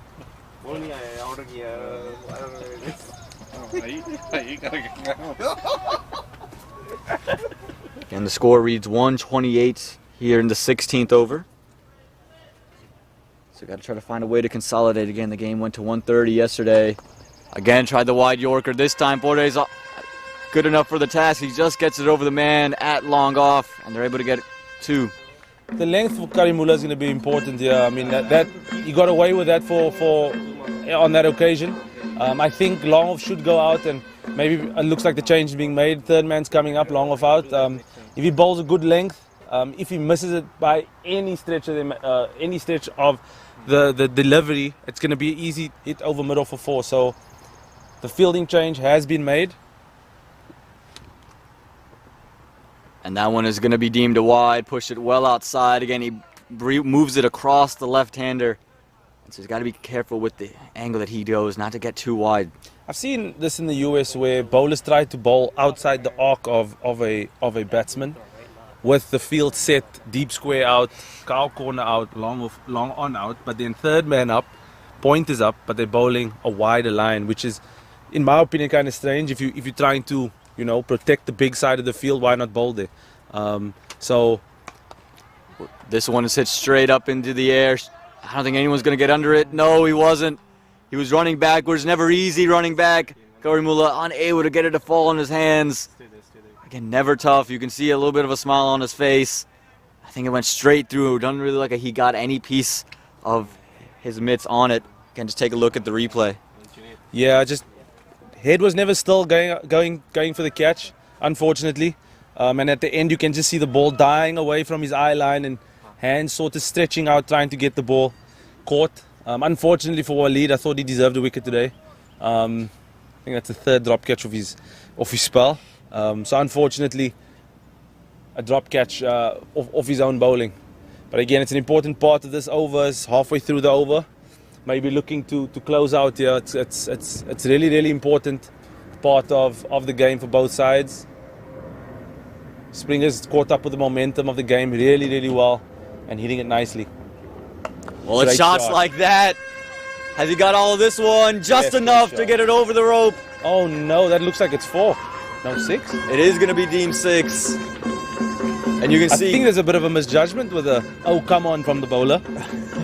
It looked like he had to jump well in the air. Did it stick in the hands? Let's just take another look at it. Again, you can see he's got onto this one. Not sure it came out the meat. And he's inside the rope. He's way inside. Yeah, he's way inside and just goes flush onto the rope. Had he been back, he would have taken it square. Just enough on it. A little bit of misjudgment, a little bit of fortune for the Lightning, but 6 nonetheless. I think they're letting themselves down with the fielding. I mean, that's been another half chance put down. And in T20 cricket, half chances really need to be taken because it puts pressure on the batting side.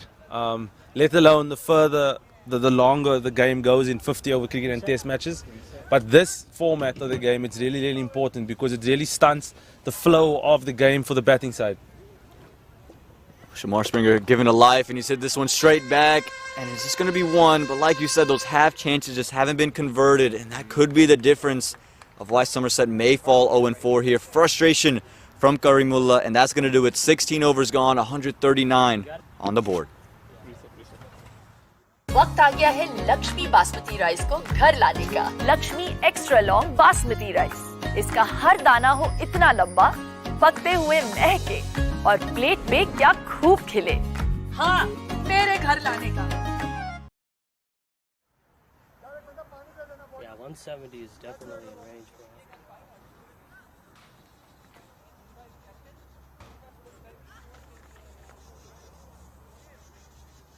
Yeah, I was about to zoom in there.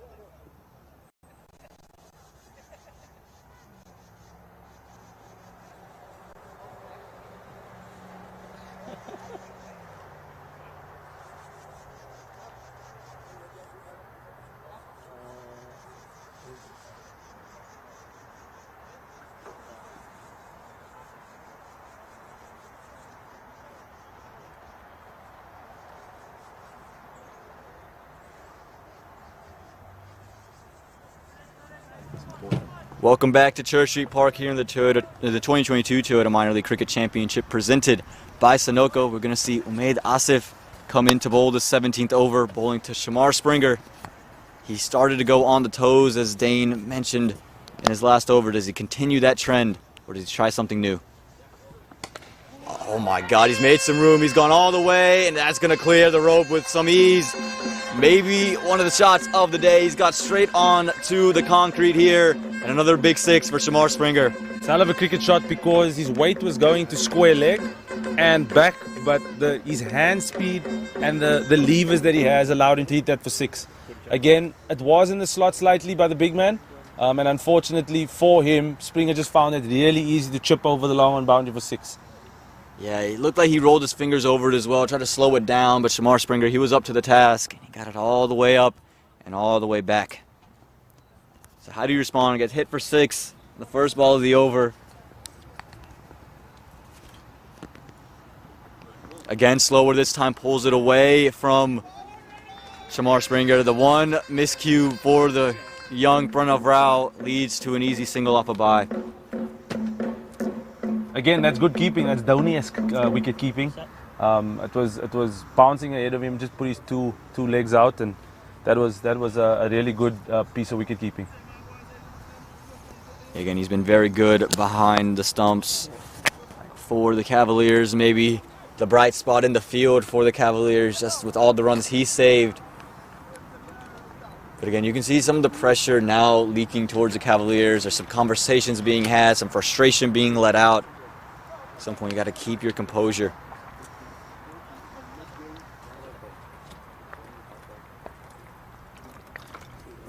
Getting 7 runs from the first 2 deliveries, but now it's the lefty on strike. I think Asif would much rather have Bore. Went to pull it, it's hit up in the air. Is it going to beat the third man fielder? It won't, but it will be one to get Shamar Springer back on strike. Great piece of bowling there by Ironman. Back of a length again, chest height. Just chipped again. It feels like they've been unfortunate, the Cavs, but then you think about all the missed chances and drop chances, and then it sort of evens it out, you know. Yes, if those chances were taken, the complexion of the game would be completely different.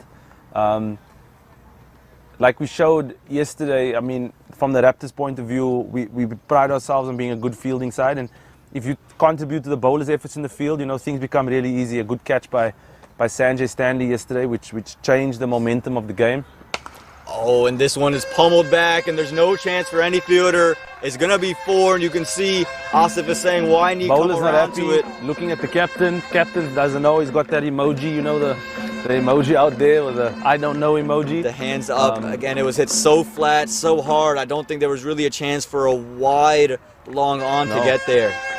That again, a really good shot, and I mean, Springer's moved to 39 in no time. He's looking really caught up with the tempo straight away, and this is a great pickup for the Fire. I mean for the Lightning, adding the explosive power to their middle order straight away, and just showing how important he is for the makeup of their team. Yeah, again, played for the Atlanta Fire last year, so an in-state transition, and it's proving to be a great one. This one slapped to the offside. He's going to pick out the man in the deep. They're pushing for 2. Oh, no, that's not true. And again, they get 2. It's just the pressure they put on the Somerset Cavaliers fielders and some of the sloppy work out in the deep, leading to another 2 runs for the Lightning.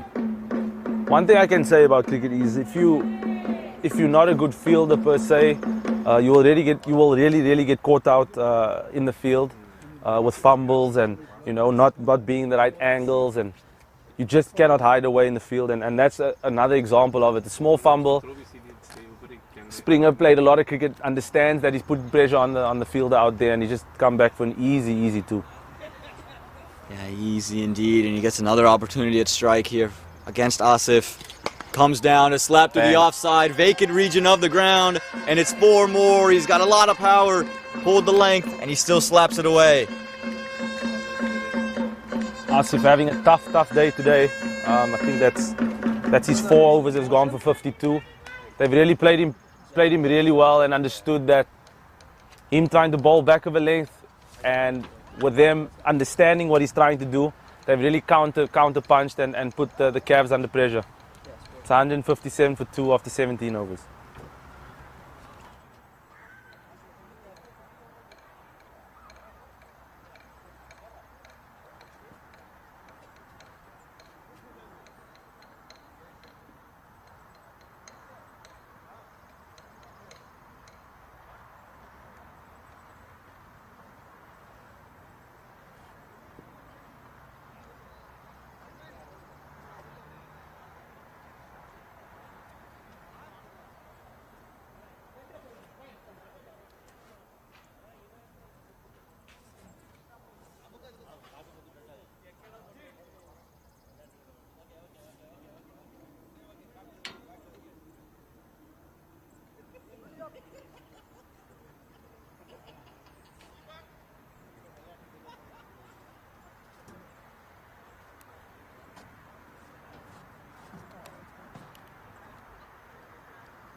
Are we live?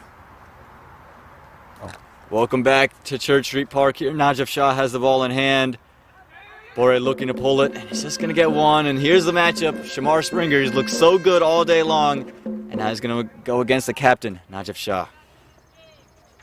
So for the young Amrit here, I mean, he's played this innings beautifully. There's no pressure on him really. He just needs to rotate the strike and get Springer on strike for the last 17 balls of the innings. He's played a really good role in this partnership. I mean, Springer's moved to 49, he's on 42.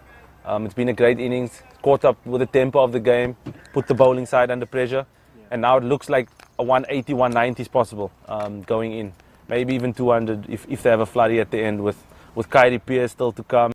I don't know the rest of the batting lineup, but the big hitters to come in and sort of carry on the momentum going into the end of the innings. Yeah, you have guys like Hanchard Hamilton to talk about, Heath Richards too. Heath Richards that you have to talk about, Siddharth Mathani, who can also hit it a little bit. So plenty of big bats to come. Again, only 2 wickets have fallen. But it's this man, Shamar Springer. He's already on 49. With the field that's set, sorry, man, it looks like Najaf will go to the heels of Springer with third man up and point up. Let's see his execution here. Right there. Beautifully bowled. Yeah, it's one of his stock deliveries. We saw him bowl it a couple times last night. Seen him do it in week 1. He's gone right back to it. Last night he went away from the stumps. When I was batting, he went slightly wider. He executed his Yorkers pretty well to sort of get it out. And it just shows the experience and his game plans of where he wants to bowl. So at this point, he knows that Springer wants a bit of width. And now he's going to another option of bowling at the heels. So he can't free the arms to try and hit another home run over my wide mid wicket. Well, let's see if he tries to use his feet and make some room for himself. No, another Yorker, and it's just squeezed out. Again, really good bowling here from Najaf Shah, the experience of the skipper. Good 50 for Springer. Yeah, it's been a brilliant 50, a quick fire 50, hit some of the best shots of the day, hit the ball into the creek, hitting him straight back all over the park. He's been brilliant to watch. And again, I think the shot that we all will talk about is the one he hit against Asif, where he's taken it from his helmet and he's hit it flat, batted it over the top, over, long off. It's been brilliant to watch, and he's still got some time to get some more runs. Now it's Amrut Bore, also in the 40s. Again, he's played his role quite brilliantly, 42 off of 34. You'll be looking for some room to slap through point. No, he wouldn't. Gets creative. Shot. The innovation. Beautiful shot. Innovation that excites there. He's just able to lift it over the top of fine leg, fine leg for the left-hander. He's inside the circle, knows he's going to go to the Yorker length, and he's just lifted it over the top. Added 4 more, and Amrut Bore, he's putting on a show of his own.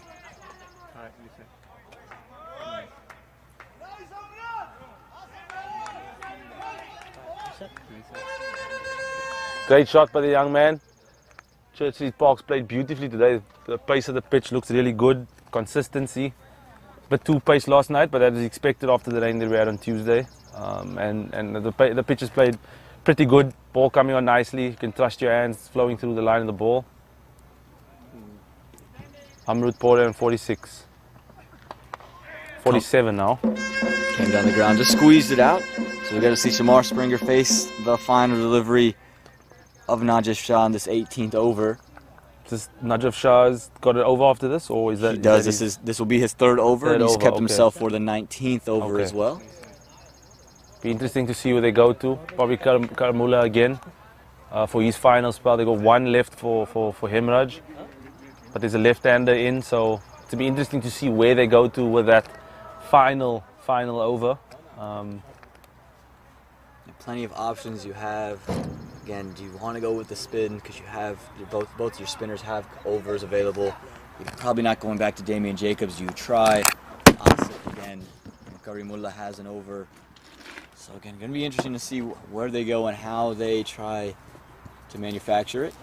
Shamar Springer deals another great Yorker from Najib Shah straight back, and he's going to retain strike for the next over. 18 overs gone, 165 runs on the board as we head into the final two.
And they go to Karimullah, and for that reason, the slower ball, it deceives Shamar Springer on that occasion. Looked to take a big heave over the leg side. And it's outside the off stump. And he did this countless times yesterday with a lot of the slower ones. I think you were talking to me and said that one of his first overs to you, he bowled maybe 4 or 5 slower ones the entire over. Yeah, he did. He bowls it from the side of his hand. So from the right-hand side of his right hand. So it's called a leg cutter. He bowled that pretty well, and he bowled from quite low, so I think he executed it pretty well, and I was just hoping that he got one wrong, and he eventually didn't. I just helped it through middle for 4, but he bowled pretty well, and I thought he was unlucky all of yesterday. Like I said before, he's a really good cricketer. Yeah, he's bowled well yesterday, he's bowling well today. And again, the slower balls, when they come out, you know they're coming, and it's just that little bit of dip that he gets. It's a little bit deceptive. But he knows what he wants to do. He's going full Yorker length, and he's just saying, hit my slower ball, try to take me over the top. He says, even if you know I'm going to keep doing it. This one more conventional. It's hit straight up into the air. And easily taken by the man at short cover. No mistakes. Karimullah finally gets the wicket.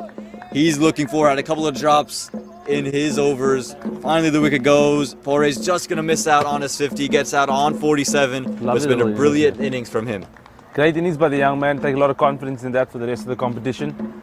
I thought he anchored the innings pretty well with Mark Parchment. And I think he deserved the 50, but I think that's more than enough to get his team into a good position. The team's already on 166.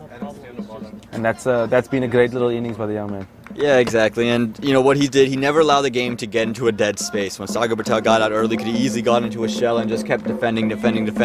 But instead of rather look to push, got some boundaries, put Damien Jacobs away a couple of times, and that just sets the whole mood and the whole tone of your innings apart. And now you're going to bring in Heath Richards, who is officially there under 21, and you talked about him earlier, man from South Africa that can hit the ball very long and very far. So him alongside Shamar Springer, it's not going to get easier. That's the beauty of having wickets in hands at this stage of the game. You just send in your big hitters and say, just go from ball one. Definitely. So this is perfect now with probably, 10 balls left in the innings? 9 balls left in the innings. Now he can come in and just play his game. You know, let his hands go and try to get as much as possible in the last couple of overs. He'll start at the non-striker's end. Shamar Springer standing outside the off stump, Puts this one over the offside. Fielder's there, but it doesn't matter. It's another big 6. He's got very strong arms. He's got a strong bat. And another 6. It was slower. He picked it, and he got it all the way over the rope. 6 more for the Lightning. Again, if you miss your length to a guy that's seeing it like a beach ball, a miss it by any means will go for 6. And again, the momentum he keeps going for young Springer. He's really struck the ball exceptionally well from the first ball that he's come in. So really pushing the tempo onto the bowling side again. And again, it wasn't over. That started out decently enough for Karimullah. He had a dot, a single, and then the wicket. And that 6 just changes the whole mantra and the whole feeling of the over. 172 is on the board. So got 8 deliveries to go in the innings. Again, sitting outside the off stump. This time it's a full toss, taken through the leg side, and that's another 6. You can't give him a full toss. It's just too easy. And he's putting on a show, Shamar Springer. Pressure is real now. 2 in a row. Doesn't quite know where to go to now. Missed his length by bowling a half volley. Missed his length the other way now by going a full toss. So the Lightning are absolutely loving us, as you can hear. The flags are waving and the sirens are busy being belted out by the Lightning and their support staff. So they're thoroughly enjoying this part of the game. And the march to 200 is on, Dane. It's just 22 runs to get to your 200. If Shamar keeps batting like this, you're definitely going to see it. Oh, again, that's another one. Another one indeed. Is bigger and better. It's 6 more. He's on fire at the moment. He's moved to 70 now, just off of 30 deliveries. It's been a lightning quick innings, and that's 19 overs gone, 184 on the board. But Dane, tell me about this 6. Great shot. It's almost like he knew the slow ball was coming. You just waited for it. It's a perfect length for the tall man too. He's about 6'4" maybe. And he just belted that over wide, mid-wicket for another maximum. But he looks in complete control of his innings. Again, they're going to the experienced Najaf Shah to try and close out this innings. They're just 16 runs away from the 200 run target. Yeah.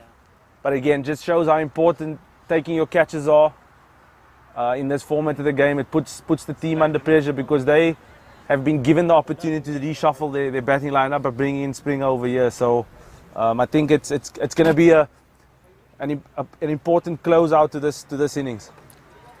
Yeah, absolutely. And you're going to see Najaf Shah come back into the attack to bowl this final over here. Again, 184 on the board. It's going to be Heath Richards facing. He's going to just want to get off strike.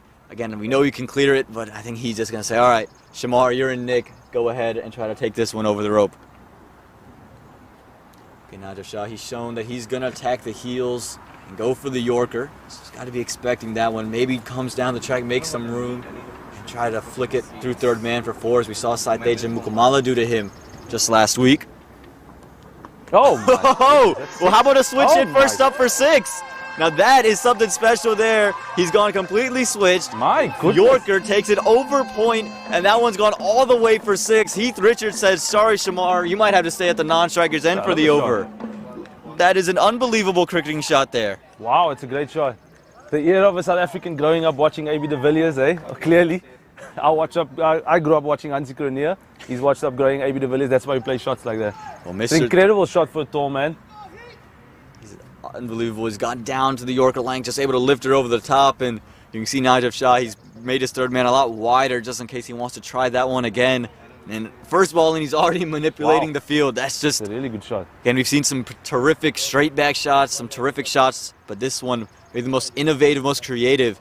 It's a great shot, a great start to his minor league career. All the way for 6 off ball 1. 600 strike rate at the moment. Bang. And that one, it's an unbelievable one-handed catch at point. Finally, they say. One finally sticks in the hands. He's jumped straight up into the air, stuck a hand out, Odell Beckham Jr.-esque. And Heath Richards has to depart after hitting a beautiful 6. It's a beautiful catch to take him. Wow, it's a great catch. Fantastic grab. Probably 14 or 15 overs too late. But he got into a great position and it just stuck. Yeah, finally one of them sticks. We saw Amrut Border get dropped at mid-wicket on a similar type of situation. One hand, had a stick, didn't this time. Sticks completely the one-handed grab. So he shows off the talent he has, but he's got to go fairly quickly. Getting a rousing reception, walking back to walking back to the shed for a reverse hit. Unbelievable shot. Again, has all of us stunned out here in the commentary boxes. Wasn't ready to see that kind of shot. We thought maybe just something in the V. And again, as you can see the replay of all the wickets here. Not many to talk of. And again, that's the most recent one, a one-handed blinder at backward point for the Cavaliers. So they're going to bring a new man in, and more importantly, he is going to face. So Shamar Springer is still going to be watching this final over.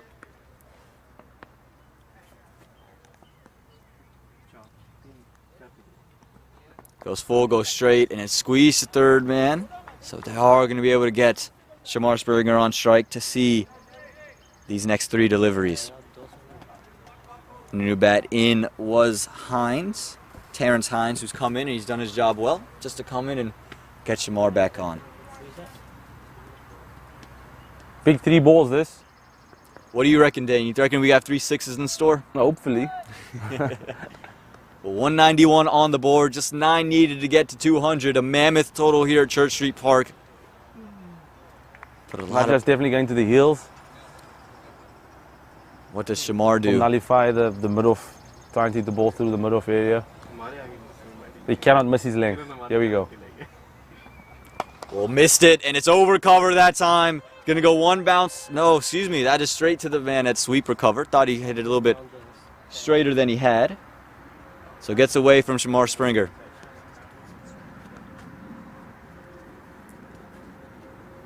So again, Hines has the second to last delivery now. And Najib Shah is showing he's going to go full and straight, and you got to do something different.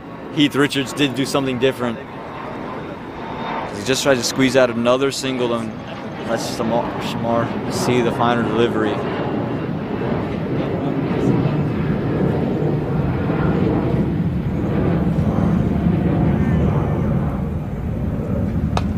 Shot. This one is over cow corner, and it's going to run all the way to the boundary for 4 runs. He's not going to sit back. He just missed his length a little bit, and he allowed Hines to get underneath it to move the total to 196 with the final delivery still to be bowled. Again, it was just a full toss, and he was able to get it into the gap at cow corner. Yet another low full toss and another fielding change about to happen to the last ball. 4 runs away from the 200 run target. See Springer walking with a bit of a limp there at the moment. I don't know what quite happened. He's going to be really important for the bowling attack. Hopefully it's nothing too serious. He's equally as good in the field. Had a couple of really good direct hits last year for the Atlanta Fire. So you're going to hope that he's healthy enough to come in. Seems to be really struggling at the moment, really relying on his bat. Oh, it's a no ball. I was just 200. That is going to be 200. It's 4. I thought it was a terrific delivery to start off. I thought he followed him quite nicely, but a better shot. But he's been given a no ball, so it's 200 up. It's a free hit to end it. It's going to be absolutely fireworks here. And Hines, he's come in, and he's shown his ability to put it down the ground. A couple of results are in and around from Texas, man. Looks like the Dallas Mustangs have beaten the East Bay Blazers by 94 runs. Looked like a shortened game. DC Hawks have beaten the New England Eagles, getting one back in them by 7 runs. Much needed win for the DC Hawks. A lot of cricket going on everywhere. You can check them all out. So many games going on, yeah. YouTube, MLC Network, you'll find all the matches there, the premium streams and everything. You can catch us on Willow. You can catch all the social media at MILC USA. The no ball here, the free hit, has been a brilliant Yorker, so they're going to go away with just a single, but that single does just enough. They get to 202 at the end of their 20 overs. It's been brilliant. Had a couple of really nice innings, Dane. What'd you like from the Atlanta Lightning? Yeah, it was perfectly paced. Didn't lose too many wickets up front in the power play. Kept the momentum, stuck with the tempo of the game, and then they created their own tempo at the back end. Shamar Springer really adding a lot of fire. Excuse the pun, but a lot of fire to the batting lineup, scoring 71 of 31 deliveries. Let's say he electrified them. That might be a little bit better for the Lightning. Yeah, that's it. But a fantastic innings. Really just added some fire to it. If you look at everyone contributed down the order, Bar, Sagar, Patel, but Heath Richards coming in, getting 6 of 2. Amrut Pore getting 47, Mark Parchment getting 56, and Terence Hines coming in and getting 10 of 4 deliveries. Bowlers been put under pressure. Najib Shah, 4 overs, 1 for 30. Chandapal Emraj, 3 overs, 1 for 24. Umar Asif and Waleed Karamulla getting the same figures, 4 overs, 1 for 52. Damien Jacobs, 2 overs for 15. And Yashwan Balaji, I thought, pick of the bowlers, doesn't quite look it, but he went 3 overs, none for 26.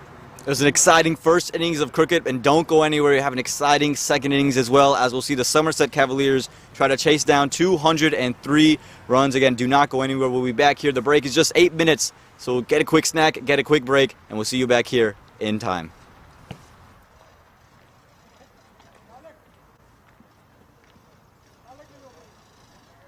We just felt... Oh, bowling. Well, there you go. Hemraj strikes. There you go. Hemraj to Mark Parchment. Final delivery of the over. Went to make some room. He slashed it through the outside. And he's going to finish the with a 4 there. Again, made some. Oh, good shot. Very good shot indeed. He scored that one through the gap. That was a really, really good decision. That time a little edgy, but it's gone over the top of the infield and is going to run away for 4. And this time it's worked straight back. Shot. And that is one that you're going to love to keep your eyes on. Minor league cricket. And that one's another shot straight back. And that's straight back for 6. Even better that time. Yeah, lefty to the right-hander. Great shot. Straight back down the ground once again. He's light going back down the ground with any room, and he's going to get it away for 4 more runs. He's looked good so far. Again, that angle back into the right-hander, always deadly, and that shot is always deadly. He's lifted that one over mid-wicket. There's a stunning effort there, but he had stepped over. It still would have been 6. As this one is worked through the leg side. And another off chance. Worked away for 4. Yes, it will be. Check out all the live streams going on for the 4th of July weekend, as there's another slower one worked over the leg side. Fantastic cricket shot. Bore getting into the action. He said that seems to be really working. When you're trying to extract that wicket, you just go searching. And my goodness, Mark Parchment goes another one, and it's in that same area. Luxury to do whatever he likes. And this one's heaved through the leg side, and it's going to be heaved into the gap, and it's going to go a couple bounces over the rope for 4. And he's looked in good touch. Can Asif deliver that blow, though? This one is worked through the offside and picks out the man at short cover. Yeah, as they go back. I think, I know, me being an off spinner too, it's the turf, playing on turf really nullifies all this astro and matting. Oh my goodness. And more sloppiness of the fielder as well. As again, we see him follow Shamar Springer. That's a slap. That is a slap indeed. It's short. There's no doubt this is where you find the balance between if the batters go or if the batters just try to maneuver the ball. And this has been really good from the young man. Even though there's a couple of boundaries, he's learning a lot from this this occasion. They don't get over the line in this result, and they would need something to go their way. Well, Shamar Springer got that one going his way as he's taking that over cow corner for 6. The field, why not bowl there? So this one is hit straight up into the air. I don't think anyone's going to get under it. No, he wasn't. He was running backwards, never easy. Really, really well, and hitting it nicely. Well, it's shots like that. Have you got all of this one? Just enough to get it over the rope. Oh no, that looks like it's 4. No, 6. Continue that trend, or does he try something new? Oh my God, he's made some room. He's gone all the way, and that's going to clear the rope with some ease. Maybe one of the shots of the day. Stanley yesterday, which changed the momentum of the game. Oh, and this one is pummeled back, and there's no chance for any fielder. It's going to be 4, and you can see another opportunity at strike here against Asif. Comes down, is slapped to the offside, vacant region of the ground, and it's 4 more. He's got a lot of power. Pulled the length. He tries to use his feet and make some room for himself. No, another Yorker, and it's just squeezed out. Again, really good bowling here from Najib Shah, the experience of the skipper. Good 54. Good bowling here from Najib Shah, the experience. You'll be looking for some room to slap through point. No, you wouldn't. Gets creative. The innovation. Beautiful shot. Innovation that excites top. He says, even if you know I'm going to keep doing it. This one more conventional. It's hit straight up into the air. And easily taken by the man at short. Shamar Springer standing outside the off stump. Puts this one over the offside. Fielder's there, but it doesn't matter. It's another big 6. He's got very strong deliveries to go in the innings. Again, sitting outside the off stump. This time it's a full toss, taken through the leg side, and that's another 6. You can't give him a full toss. It's just like this. You're definitely going to see it. Oh, again. That's another one. Another one indeed is bigger and better. It's 6 more. He's on to him just last week. Oh, well, how about a switch hit first up for 6? Now that is something. 600 strike rate at the moment. Bang. And that one, unbelievable one-handed catch and point. Finally, shot. This one is over cow corner, and it's going to run all the way to the boundary for 4 runs. At the moment, really relying on his bat. Oh, it's a no ball. I was just. That is going to be 200. It's 4. I thought it was a terrific delivery to start off.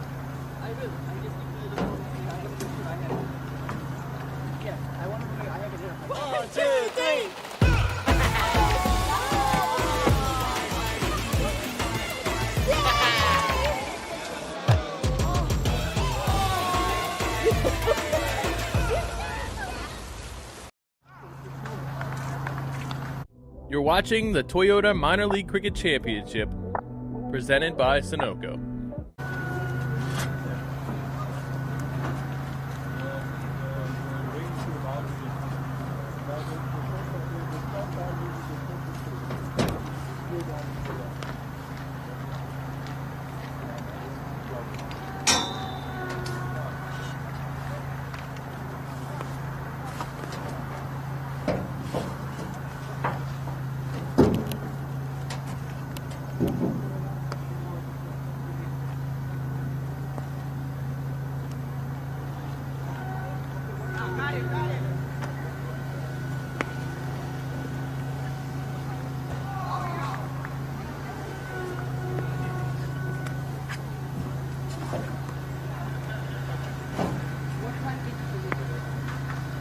All right. You have 2 minutes.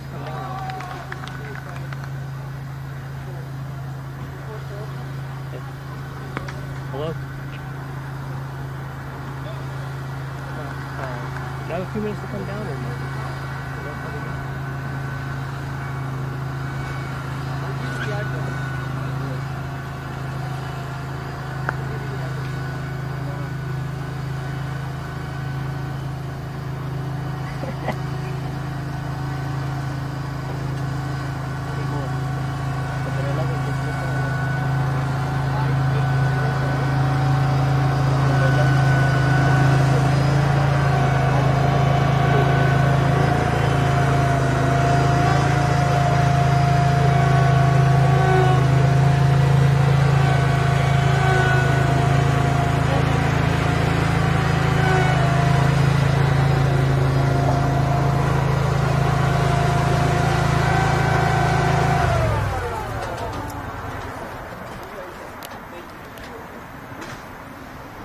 Hello? Yeah, what's the start time?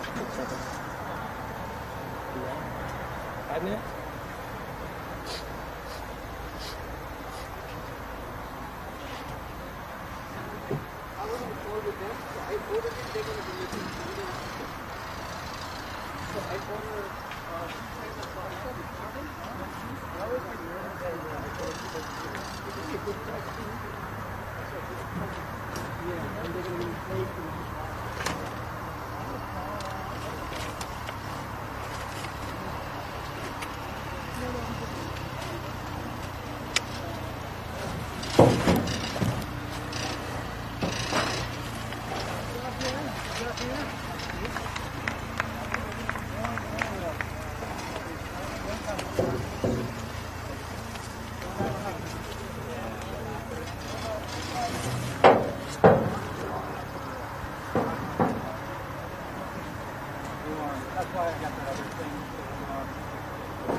Ready?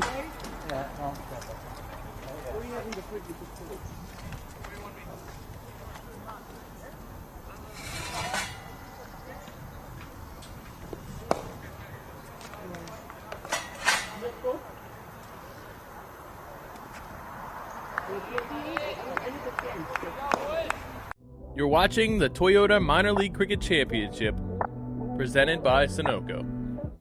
Yeah.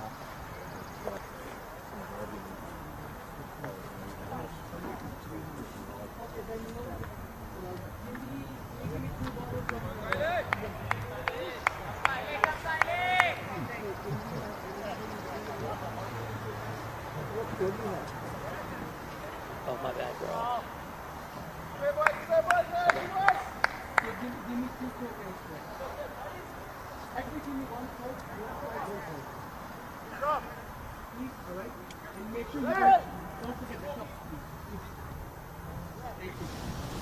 Welcome back to the 2022 Toyota Minor League Cricket presented by Sunoco. We are here at beautiful Church Street Park, where the Lightning, they're set to defend their total of 202, and Chanderpal Hemraj is going to be at the non-strikers end. This one was hit by Salek Iqbal over the top, and they're going to go in and get 2 off of it to start us off. Again, chasing a mammoth total of 202. They're going to need to get scoring, and their accounts open very, very quickly. Yeah, he didn't mean. He went straight into his work, knowing to go at 10 and over from the start is going to be vitally important for them. So he showed intent, tried to get on with it as soon as possible, and this is what they're going to need. Kyle Phillips, known to be a pretty good bowler.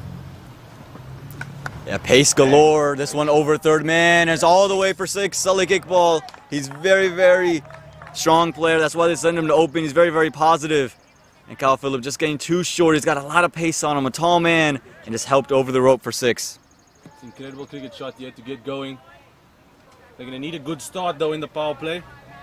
It's going to be important for both teams here really. Somerset don't want to lose too many wickets up front because they know if they get into that middle order quite soon, the tail's pretty long. So there's ebbs and flows that will happen during this course of this inning. So it's going to be really important to sort of get going early on.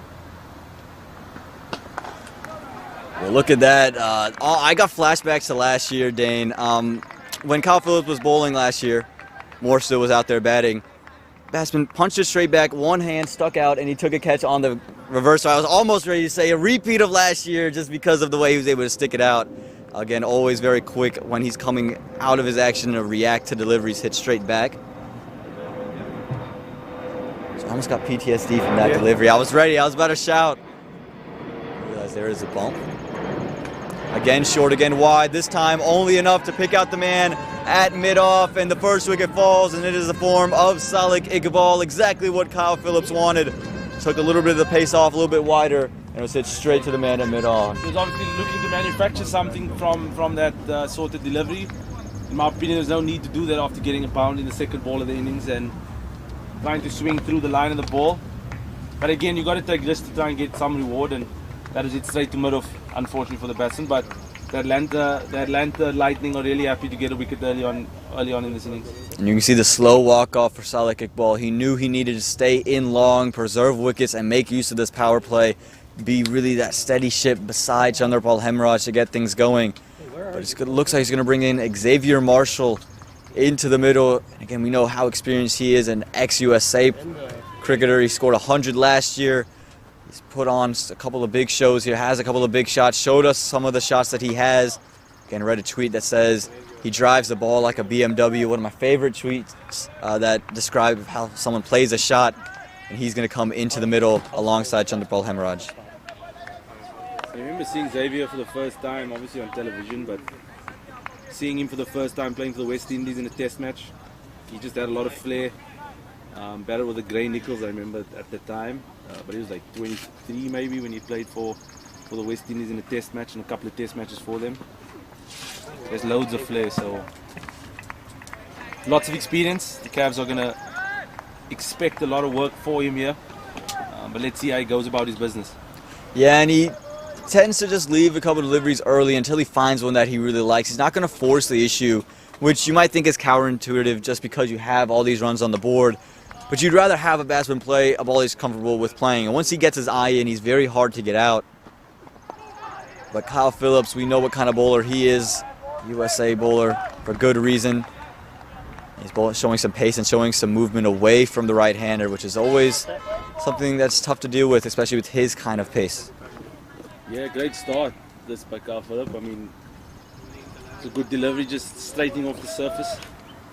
Again, you can see him trying to bowl with a lot of effort and energy, trying to hit the deck nice and hard, and he's looked really, really good so far. This one right on stumps, not able to get a run. And that is going to do it for the first over. A dot to end it. An exciting over. 9 runs come from it, but the first wicket falls in the form of Salek Iqbal. The New Jersey Somerset Cavaliers are 9 for the loss of 1 after 1. My son, he's so soft-spoken. Everyone says he's so good-looking, and he never forgets to call. Hi, Mom. Born for your true self. The 2022 Tundra. Toyota. Let's go places.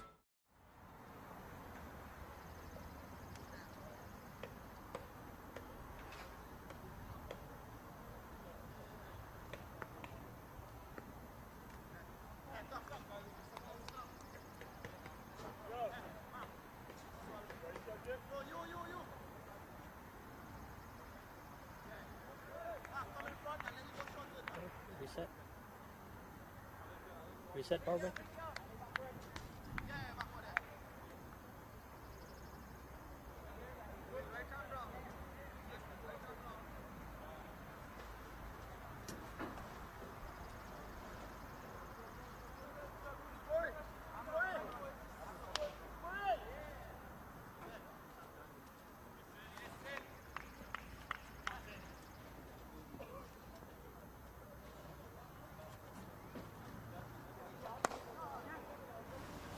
Welcome back as Chandrapal Hemraj gets his first delivery and gets his account open with the single out to an extra cover fielder. So the bowler coming in is Sid Matani. He's played, or not played, but he's been in a lot of the USA camps.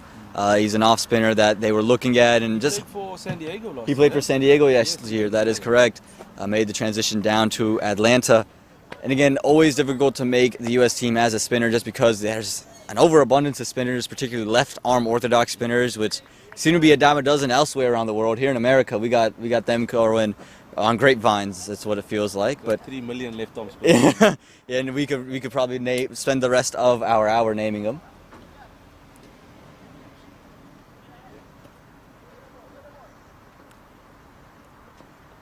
As we see Matani come in. Oh, straight away, some turn off of the wicket. Definitely was outside the line. Yeah, he's looking to be aggressive with his line that he's bowling. Xavier does like the ball nice and full. That's a good length to him. Good signs that it's spinning for later on. But you can see they're just trying to control the pace, control the line he bowls. Again, a good start to Sid's over. The big bowler they want to be, the big batter they want to be bowling at is Hemraj. That's why he's into the attack this early. But a good start by the off spinner. Yeah, again, we saw Hemraj fall early yesterday. Trying to replicate that. And still a slip out there. Some signs of turns, like Dane said, good for personally himself coming into the evening time.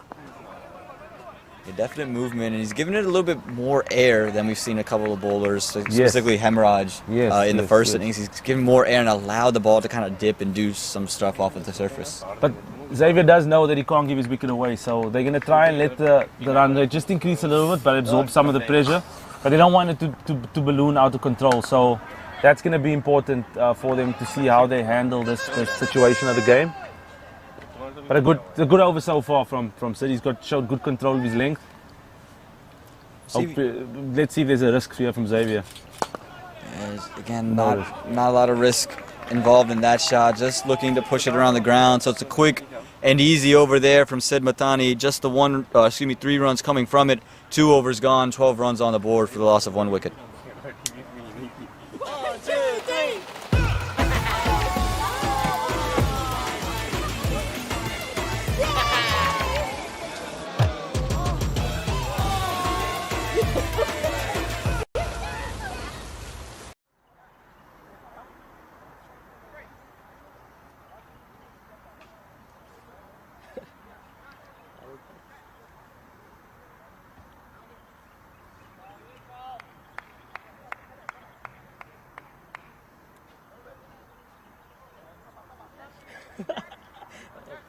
Stop messing up my. Welcome back here to Church Street Park. Cricket going on all over the world, whether we're talking about in the USA, and you can follow all those matches on YouTube, MLC Network on YouTube. Wouldn't be possible without our sponsors, Toyota, Sunoco, and Dafa News. But also some news going on in England. We have a test match going on. 84 for 5. 84 for 5. So India awesome. Watersville must be buzzing. all the Indians around here are buzzing. I was watching the test match before I came to the ground today. So yeah, look, good start by Jasprit Bumrah. First test match as captain of India. You should be really happy with the start he's a batsman who can come in and bowl a little bit. Exactly. We saw 35 runs broke the record, on a Stuart Broad over. Stuart Broad just not liking bowling to Indian all-rounders, as this one sends down to the leg side. Not given a wide by the umpire, not sure. Don't think it clipped anything on the way through.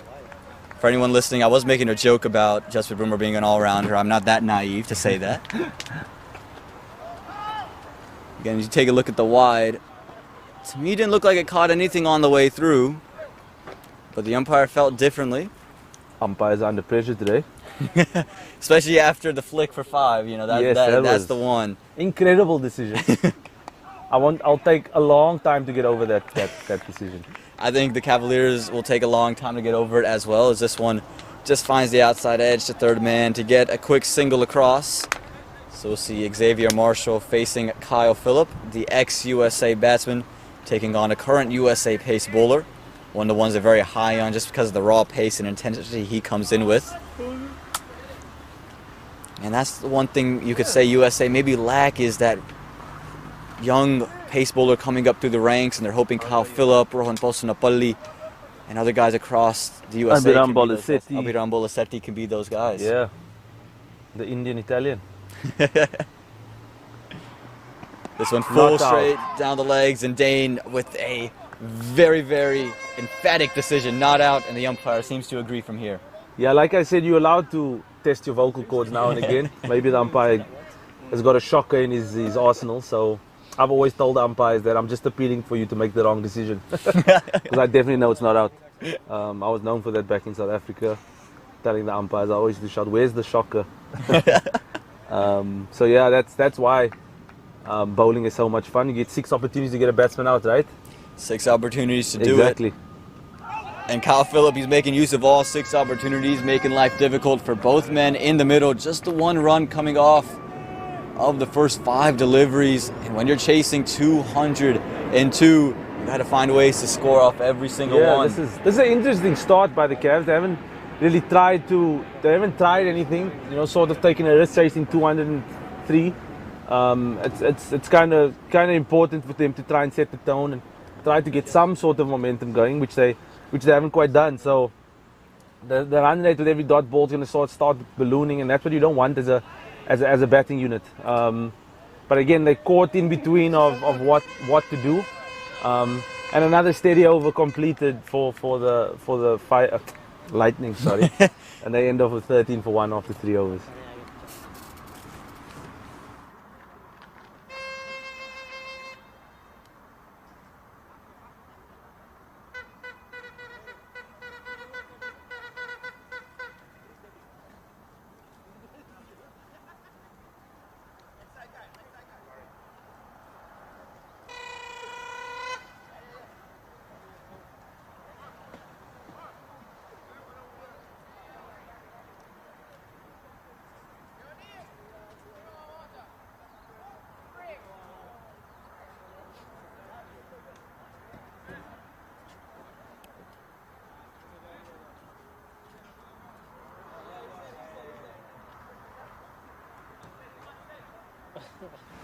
Welcome back to Church Street Park. Sid Mathani continues to Chandrapal Hemraj.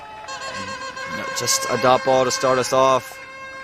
Again, we saw Somerset not really eager to take any risky singles yesterday, and continuing again into today. I mean, as a bowling unit, you don't mind a lot of dot balls in the middle periods of the over, and then, like in this situation now, if you get hit for a 4, it's 4 of 3 balls, you're still winning the over. Yeah.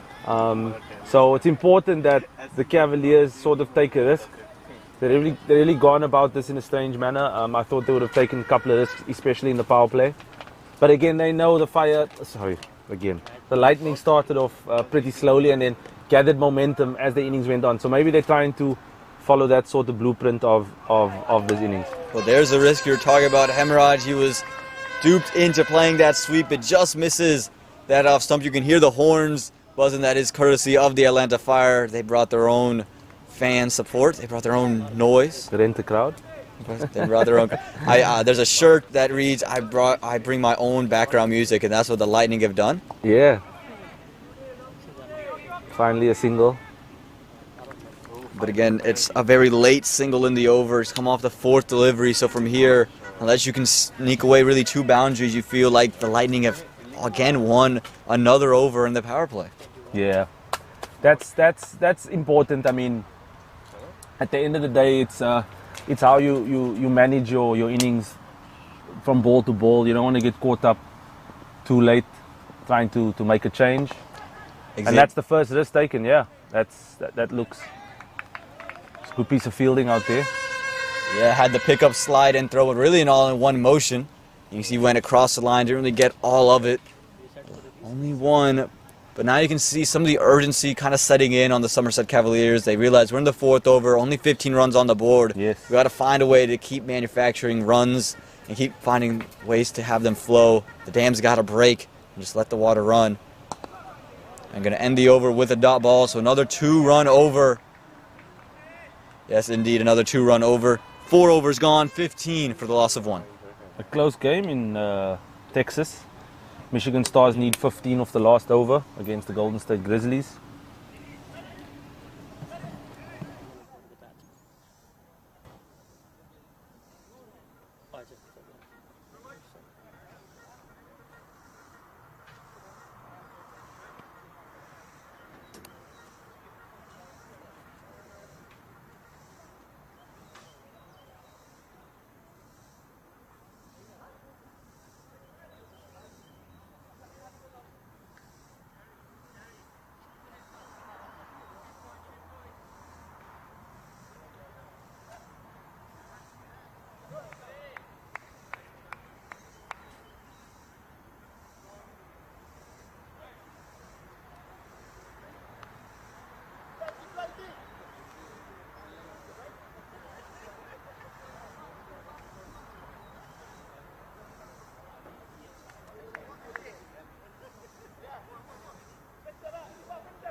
Welcome back to Church Street Park here in the 2022 Toyota Minor League Cricket Championship presented by Sunoco.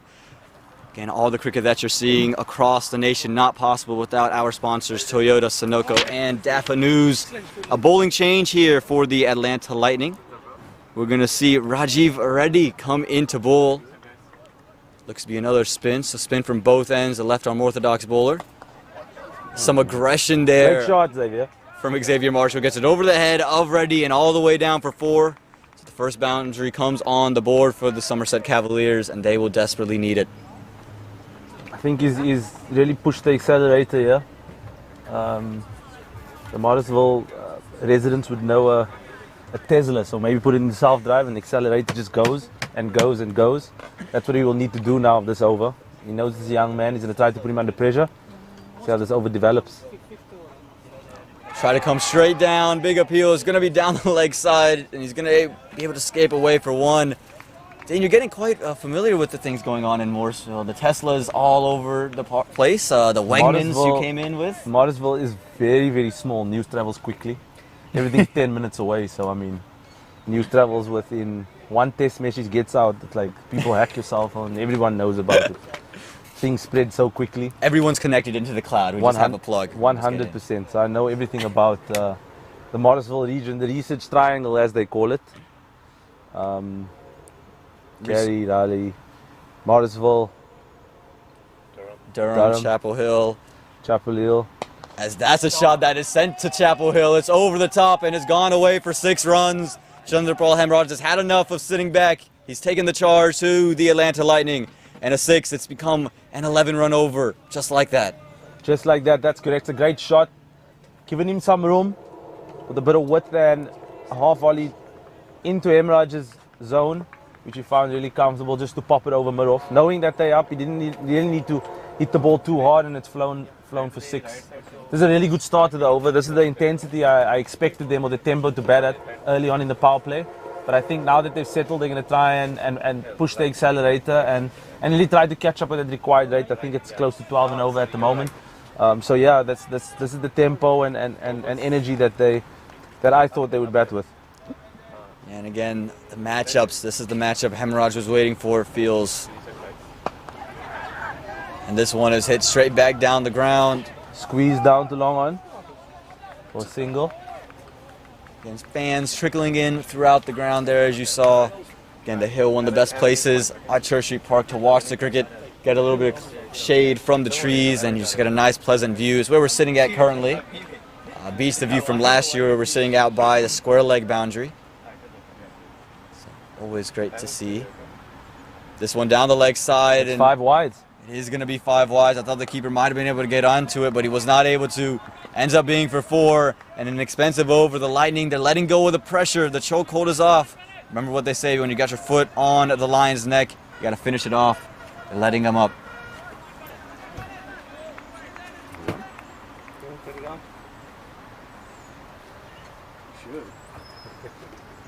You can talk about overs.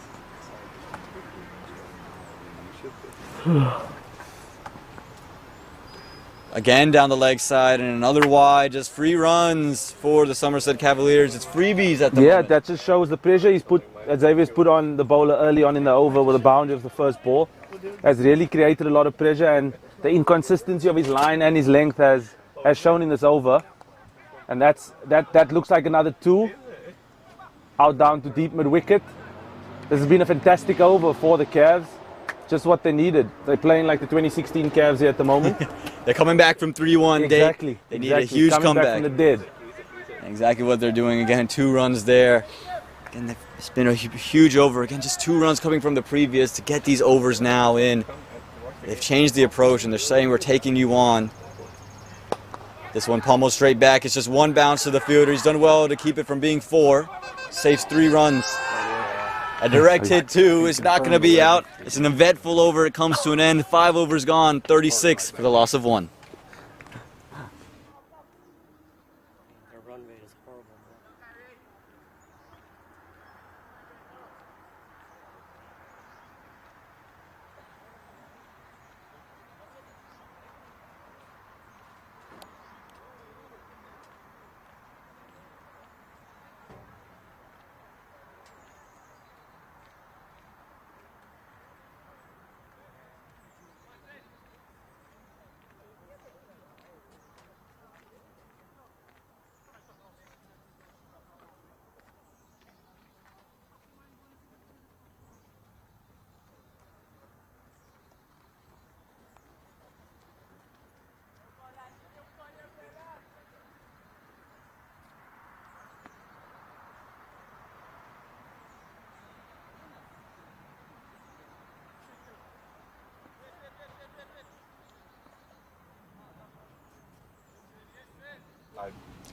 Something exciting in the cards here at Church Street Park, but also all over the country.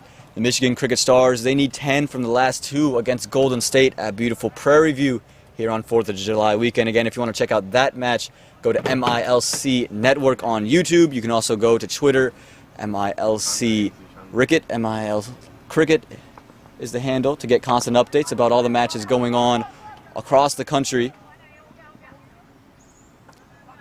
Again, just a single there, but we've seen these guys not been able to really figure out Sid Mathani, but they're going to have to find a way to score now. Again, like young Balaji in the first innings, really showed a good control of his length. And he's doing this right here. He's controlling the length that Marshall and Hemraj really can't get under him. Again, it's the last over of the power play, so he's got to be clinical in his approach and just understand where he wants the ball to go. Hemraj pushes that one down the leg side. It's up in the air. Mid-wicket's coming in. Should take it and makes it look so effortless. The man out there in the deep. Number 7, Heath Richards, who had one of the best switch hits you'll ever see, takes one of the simplest of catches. And that is the end of Chandrapal Hemraj. And the Cavaliers, they take another step back in this huge run chase. Good piece of bowling, I reckon. Just back of a length, knowing that the long boundaries are quite square here at Church Street Park. Held up in the surface. Caught high on the bat. Big wicket that for the Lightning. I beg your pardon yet again. My fourth time, I think. We might need to just say Atlanta from now on. Just say Atlanta, yeah, that's easier. Caught a demon. Heath Richards under the ball, quite comfortable. And the Cavaliers now 37 for 2 after 5.2. As we have that break in play, the Michigan Cricket Stars, they have fallen to the Golden State Grizzlies. The Golden State Grizzlies, they win by 6 runs. They put up a mammoth total as well. It was an exciting finish to that match, and we know we have an exciting one indeed right here. But we'll have a new man, and it's Richard Allen coming into the middle. He had a big innings for the Somerset Cavaliers last weekend. He's going to need him this weekend as well. I'm at Evan.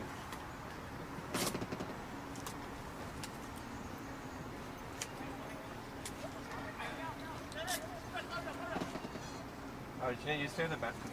Actually, no, how do you stay the batsman? So Richard Allen will be at the non-striker's end. It'll still be Xavier Marshall facing Mathani. Mathani has been given problems to Xavier Marshall all throughout the day. Marshall got a couple of shots away in the last over. Does it lead to more confidence here? Dang. Tries one. It's a slog sweep. Cries for catch it. You got to catch it out in the stands because he's cleared that one over the bleachers for 6 more. Xavier Marshall, he's putting the pedal to the metal now, sending that one over the rope for 6. You cannot stop in a chase of 203. You cannot stop.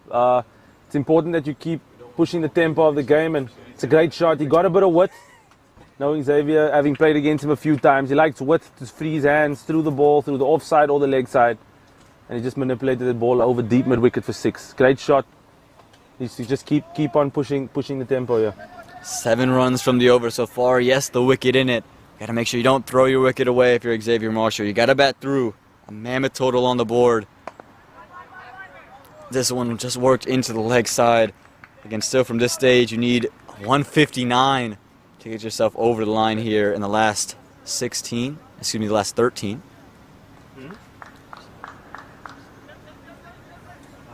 Another nice matchup here for Sid. It's another left-hander in.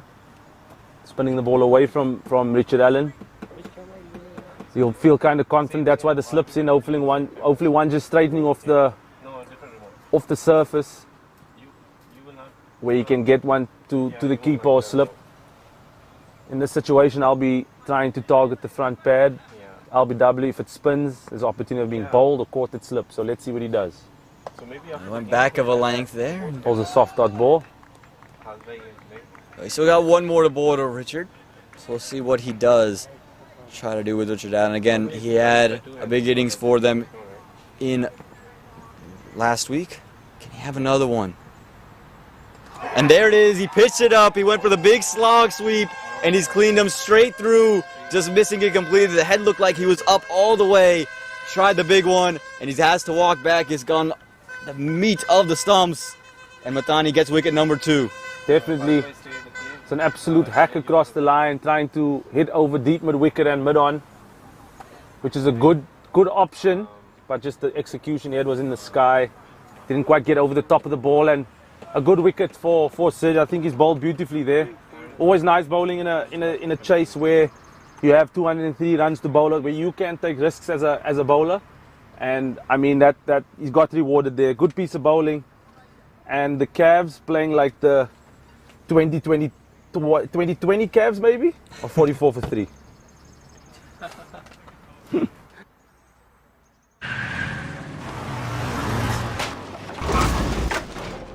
What's up, Doug? What got into you? At Sunoco, we know how to fuel peak performance. Fuel your best.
Welcome back here to Church Street Park. The Cavaliers have lost 3 wickets now, chasing a mammoth 202. You still have Xavier Marshall in there, but Meet Shah is the new man. He had a good cameo yesterday.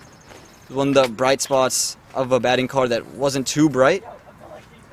A lot of work to do here, man, to get the team over the line now for the Cavs.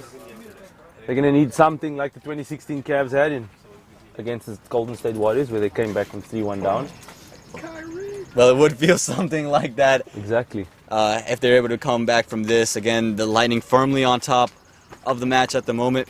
Meet Shah played some good shots yesterday, showed his class, but again, will it be enough to get them over this line? And he's been cleaned up straight away. Pierre comes in, the skipper. He's made an impact in his second delivery of the innings, the second delivery of the 2022 season. He's gone quick, he's gone straight, and it's taken off middle stump. That happens when the Cavs had 3 close games, and this is the 4th game now where it looks like the wheels are slightly coming off in the batting lineup. They showed a bit of toughness in the field, but it looks like it's getting too much for them here. Wheels coming off slowly but surely. They need something big here. Great delivery from Kyrie. Not looking to spin the ball at all. Just zoning in, honing in at the stumps, and it's knocked the middle pole over. The Cavs now 45 for 4 after 6.2.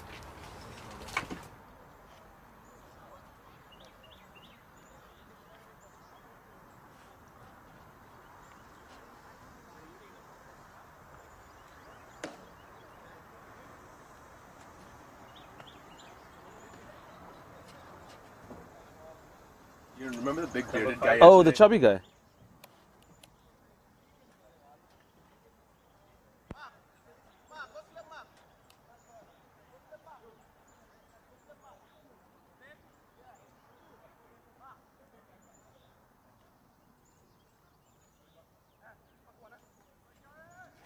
Welcome back to Church Street Park. It's Pranav Rao coming into the middle.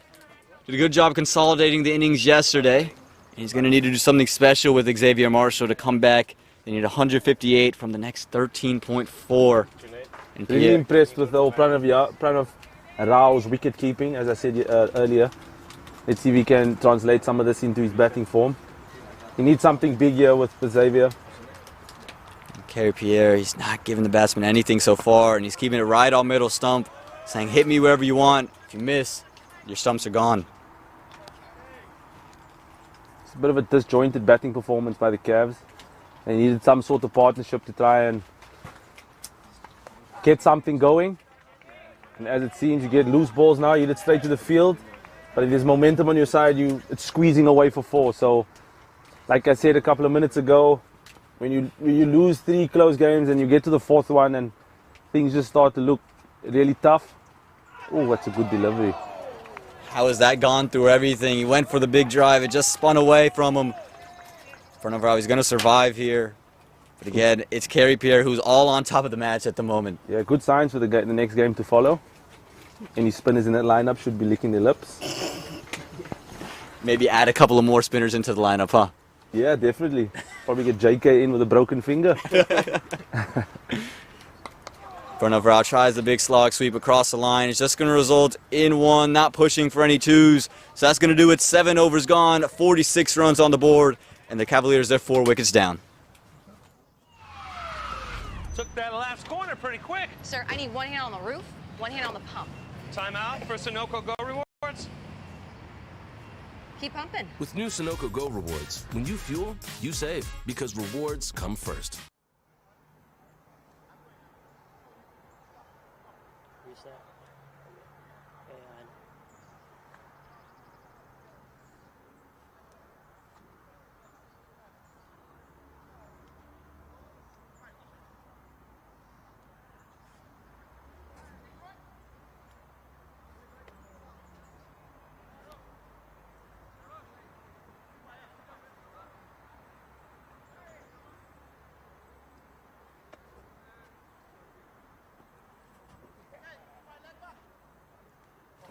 Welcome back to Church Street Park, the site of the 2022 Toyota Minor League Cricket Championship presented by Sunoco. All the weekend matches you're seeing would not be possible without our sponsors. Our tournament sponsor, Toyota, our presenting sponsor, Sunoco, and our official sponsor, DAFA News, making all of these events possible. And we have quite the show on our hands at the moment as Hines comes in to bowl the New Jersey Somerset Cavaliers. There's 46 for 4. And the pressure is all on them as they need another 157 from the next 12.5 overs. Looks like Terrace Hines will be a kind of guy that his bowling skill will suit this kind of surface, just trying to hit it back of a length. And obviously now he can just take some time to settle into his work. Having lost 4 wickets early on, now he can just settle into his work, mid on back, up into the field, back of a length. Just trying to zip a few through. But looks decent enough just to hit back of a length, good 4-day lines, good 4-day lengths, and try to bowl as many dot balls as possible. Yeah, and that delivery right there zipped it through the gloves of Pranav Rao, who's looking to cut it, just jumped on him a little bit. Again, had a good cameo with the bat at the end to get them over 200. And is now just going to look to carry on these dot balls and make Pranav Rao, Xavier Marshall play some rash shot and try to pick up that 5th wicket and really put the nails in the coffin of the Somerset Cavaliers.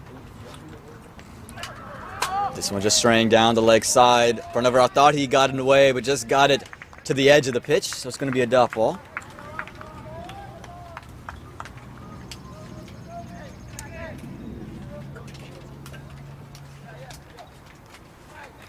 And you can see Xavier Marshall just having a chat with the young Pranav Rao. Yeah, just slightly putting a lot of pressure on the experienced Xavier, and just a bit of chat to probably just tell him to keep calm and just try to rotate the strike to give him, because it's putting a lot of pressure on Xavier now. He doesn't have too many options, but try to push the pedal down. Like I said, if he has a Tesla, just put it in self-drive and off you go. Let's see if he can get on autopilot right now, because that's what the Lightning are on. Pranav Rao gets over the top. The fielder is in. It's just going to be a couple of steps over him. They're going to get back for 2. Not the boundary they were quite looking for, but they'll take runs in any fashion.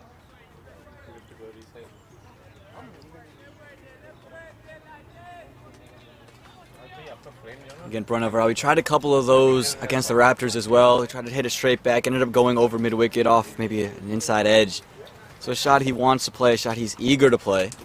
He's got to be careful not to lose his wicket, though.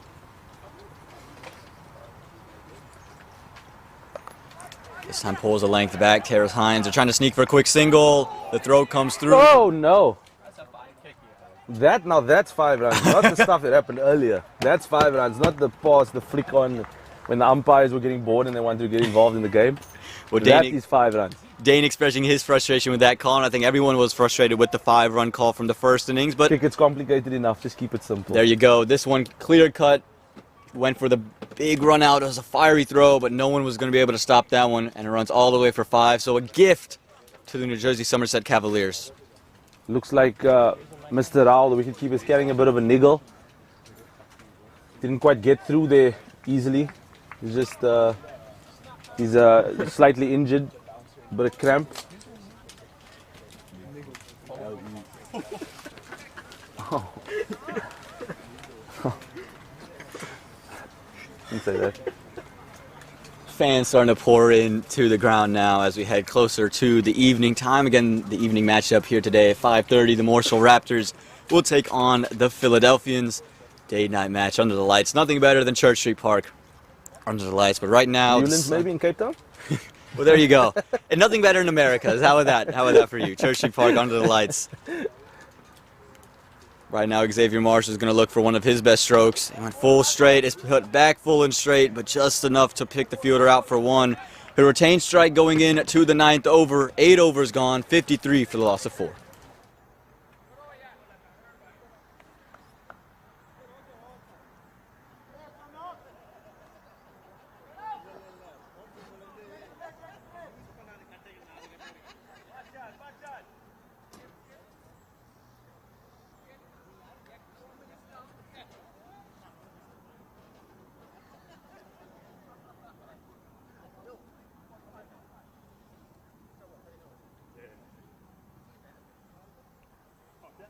Oh shit, my bad, bro. What the hell am I showing?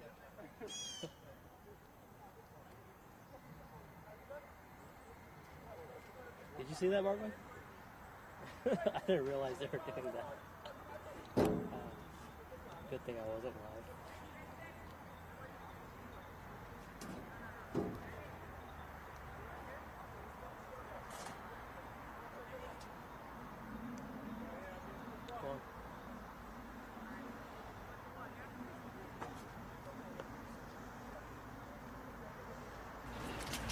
Welcome back to Church Street Park. As the skipper, Kerry Pierre, brings himself back on, straying down the legs. Xavier Marshall helps it around the corner, and he's going to pick up 4 for that one. The one time we see Pierre bowl a loosener, he's punished for it. Xavier Marshall knows they need boundaries and gets one to start the over. Yeah, just a stray in his line. Xavier really loves the sweep shot. He goes to that quite easily.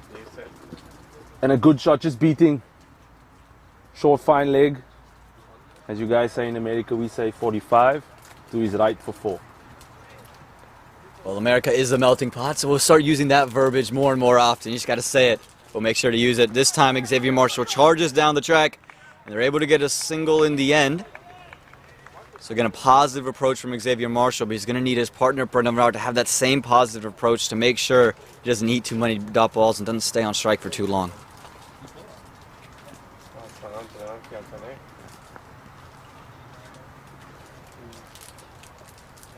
Pranav making some room for himself. He cuts it away, but justifying the sweeper. But that'll be all right.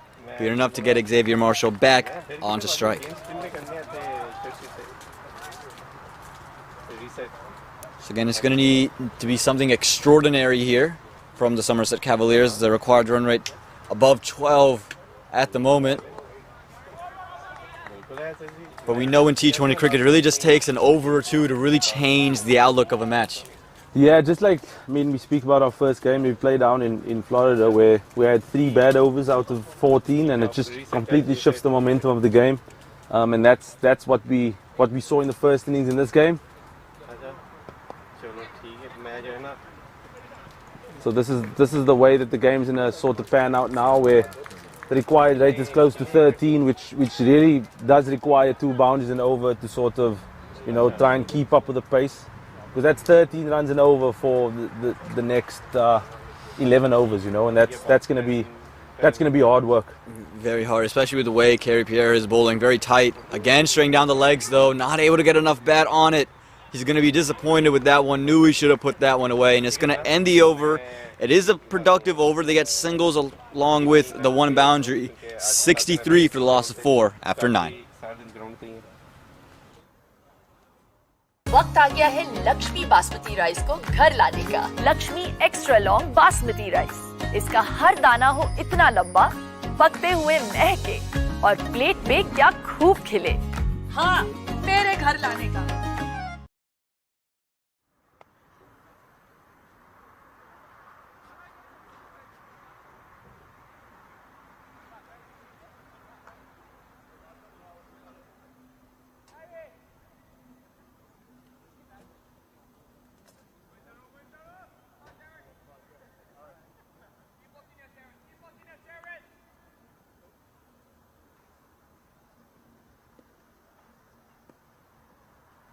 Welcome back to Church Street Park. It's Terrence Hines continuing. Xavier Marshall just punches it down the ground for 1. Again, like you said, got to find ways to get 2 boundaries and over from here. Yes, definitely.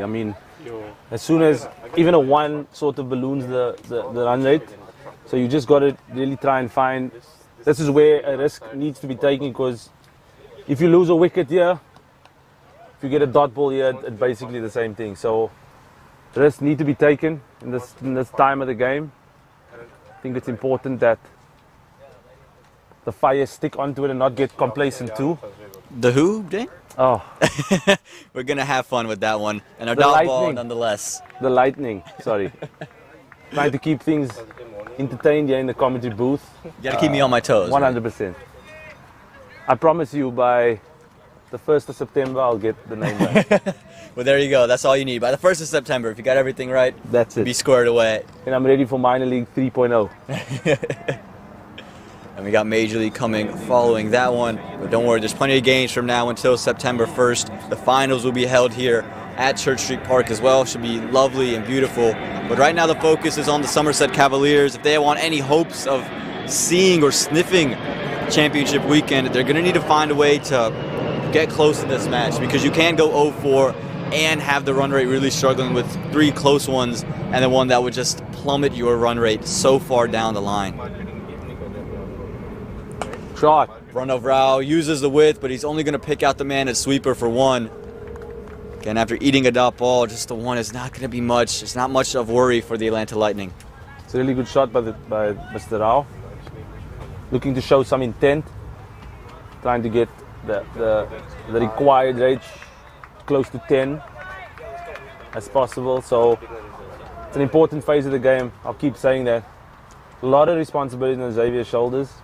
This will probably be good for him spending time in the middle. Hasn't faced a lot of balls in this competition, so he'll be using this to spend time in the middle and sort of try to get on with his innings.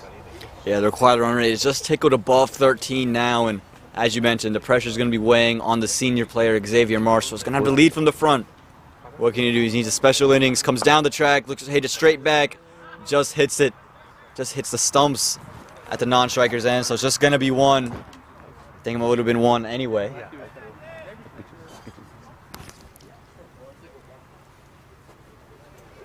And just the singles is not going to cut it as the run rate continues to tick up closer and closer to 14, and once it gets there, you're in an uphill battle. Reset, guys. Sorry, brother.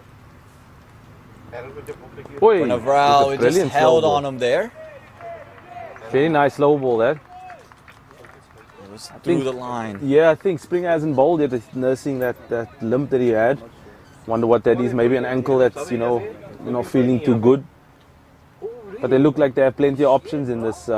Let me get this right. It also helps. Atlanta Lightning team. There you go. It also helps that you have a lot of runs on the board, Exactly. so you're more willing to experiment with different And members. this is their first game, so the captain, Kyrie Pierre, can try certain things, certain bowlers, see what they're about in a game environment, and just get a better understanding of what the team has to do. Well, Xavier Marshall on strike, looks to push that wider one away, only going to find the man out in the deep. So halfway through the match, 68 runs on the board. That means 135 are still remaining in the last 10 overs.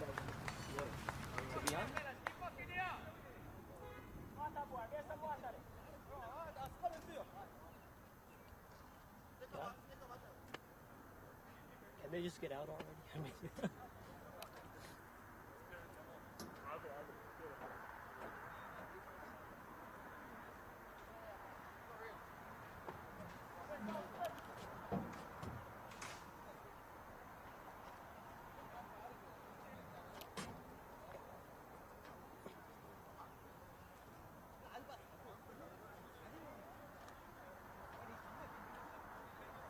It was a nice celebration.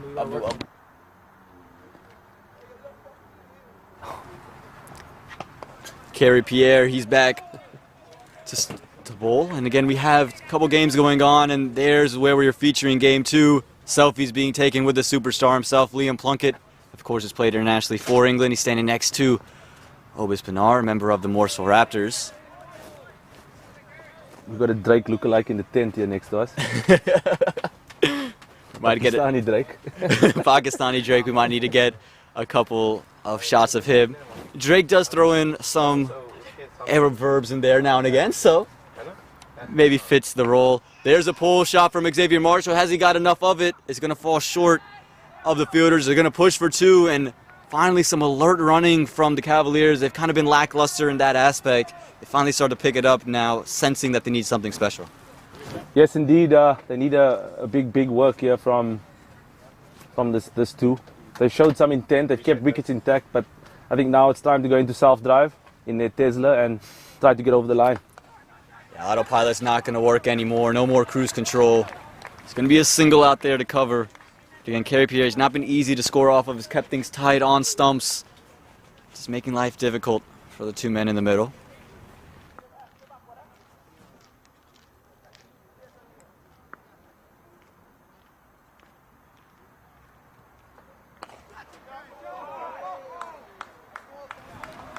And Pranav Rao is going to get the boundary scoring going, made some room for himself.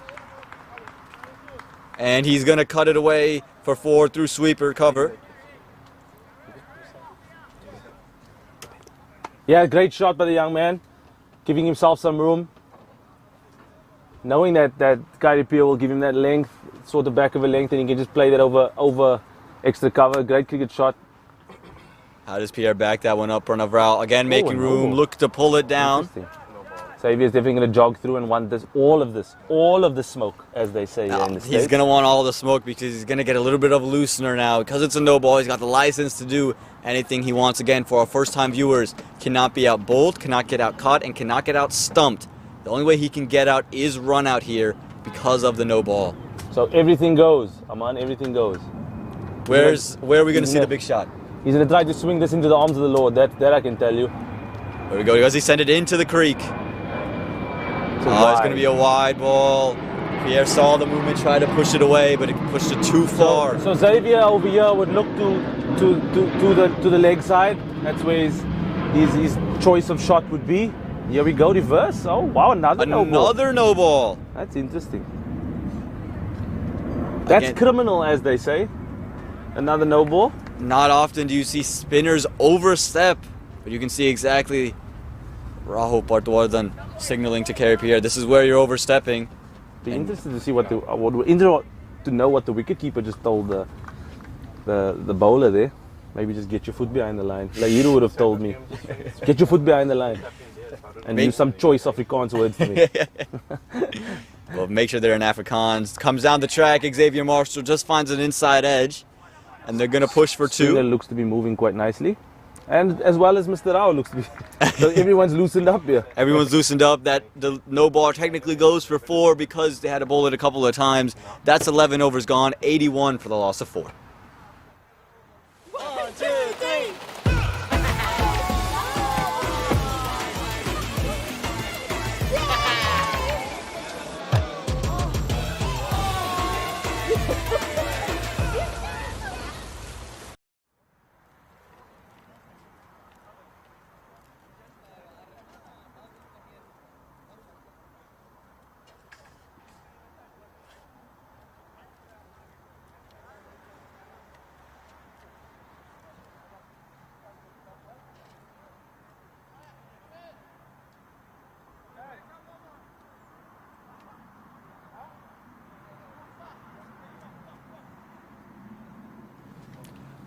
Welcome back to Church Street Park, the site of the 2022 Toyota Minor League Cricket Championship presented by Sunoco. Would not be possible without all of our sponsors, including our official sponsor, DAFA News. Heath Richards, the South African man, has come into the attack to bowl. He's going to bowl some medium pace. He's a nice player. Again, we saw maybe the shot of the day with the switch hit first delivery against Najib Shah for 6 over point. Sudi has in store for young Pranav Rao. Just coming in with some medium pace, rolling his fingers over the ball, but Xavier Marshall is able to get across for a quick single.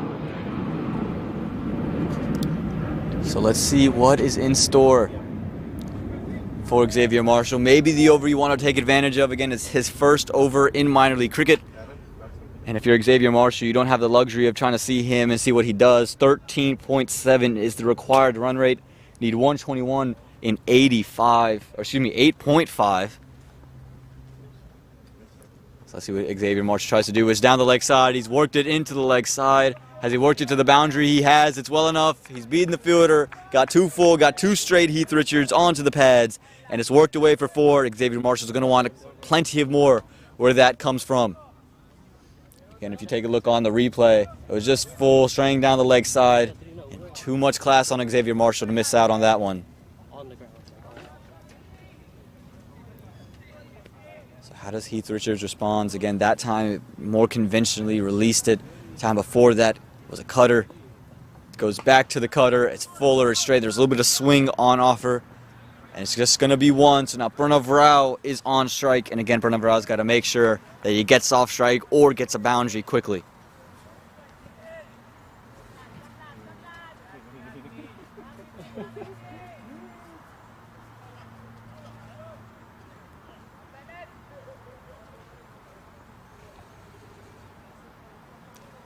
So here we go. Heath Richards again. Angling into the stumps. Pranav Rao trying to take it over mid-wicket. But Heath Richards says, you miss. I hit. He's taken off middle stump. And Heath Richards, he got his first 6 in minor league cricket today, and he gets his first wicket in minor league cricket today here at Church Street Park. Again, angling in. Pranav Rao tried to heave it over mid-wicket, missed everything, and the 5th wicket falls for the New Jersey Somerset Cavaliers. The young man has to walk off.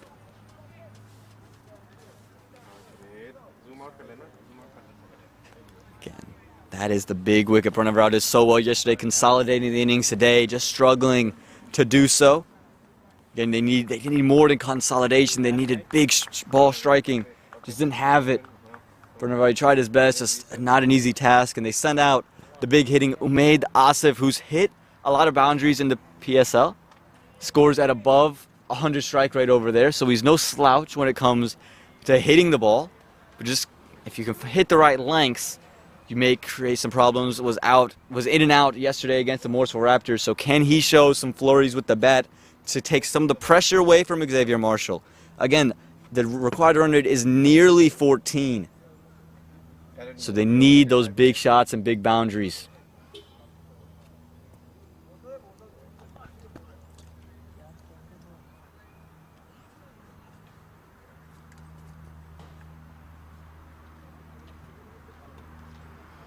So what does Heath Richards have in store for for Umaid Asif? Xavier Marshall will be watching from the non-striker's end.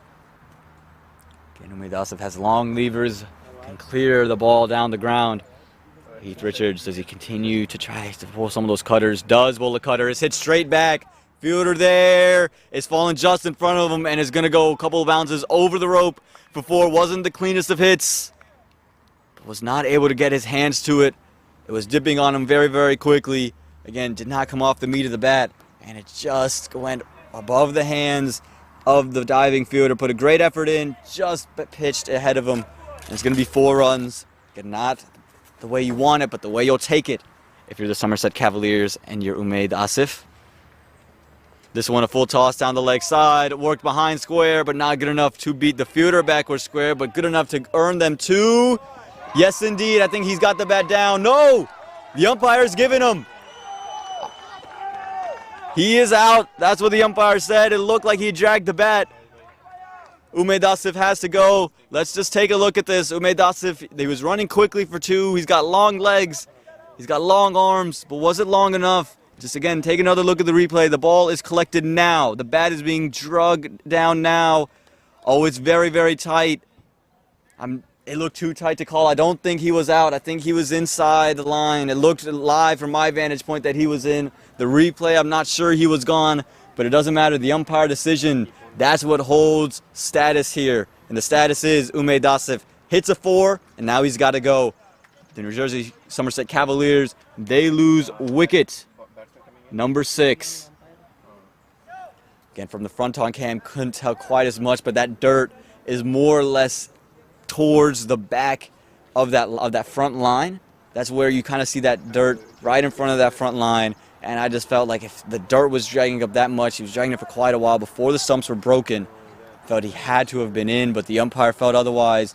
He's been given out. And it's going to bring in a new bat, Xavier Marshall. He will be facing the new over, so we'll get the new batsman at the non-striker's end. Again, a wicket to fall. Heath Richards' over was a successful one at that. 12 overs, gone 92 for the loss of 6.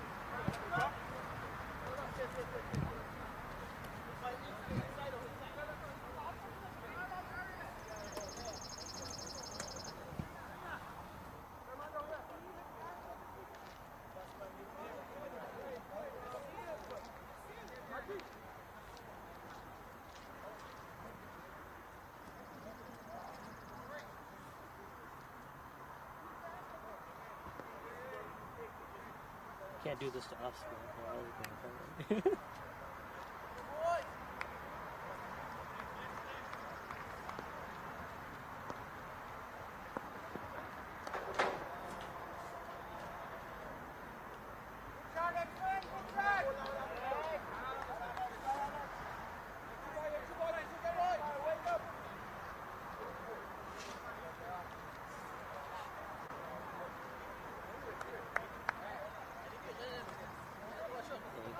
यहाँ पे तो छक्का लग गया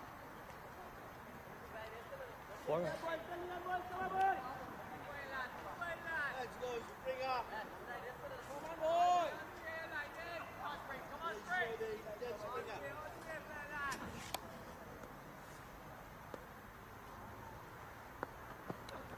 Oh, that's a wide. Big wide, yeah.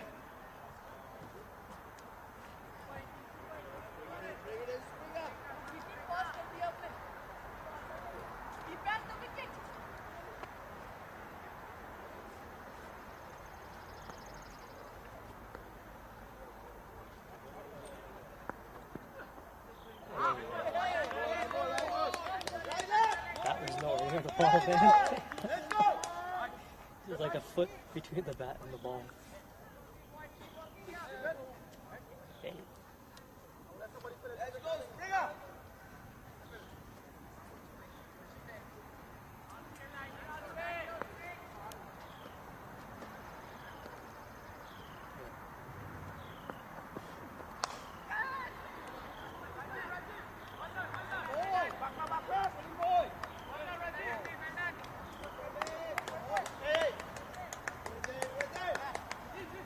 Reset. Oh man, it was so hot. Oh, this little clip thing fell off. So I gotta like hit it when I come back down.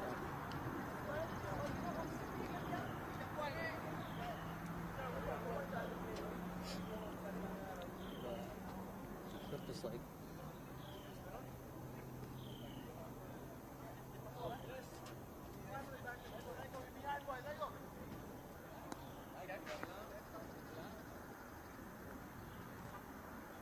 I mean, the clip would be fine if we had something round.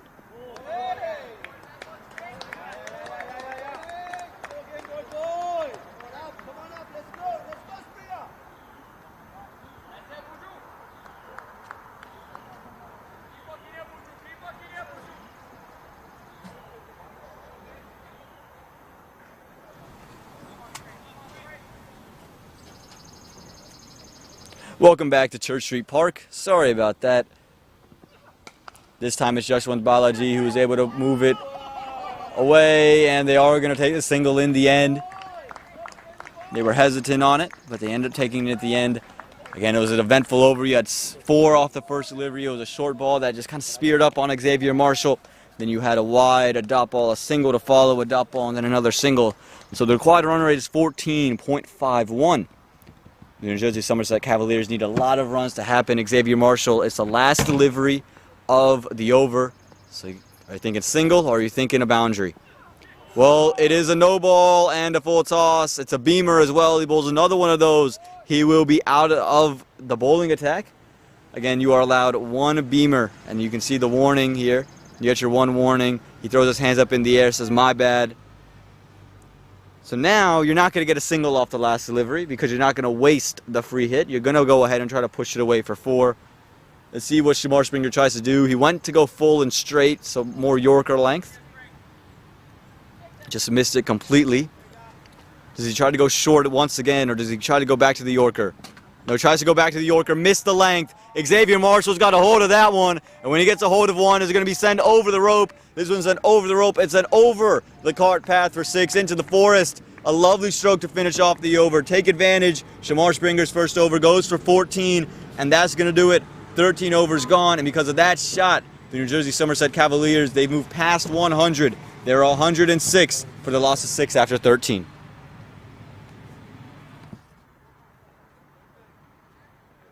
My son, he's so soft-spoken. Oh, yeah. Everyone says he's so good-looking, and he never forgets to call. Hi, Mom. Born for your true self. The 2022 Tundra. Toyota. Let's go places.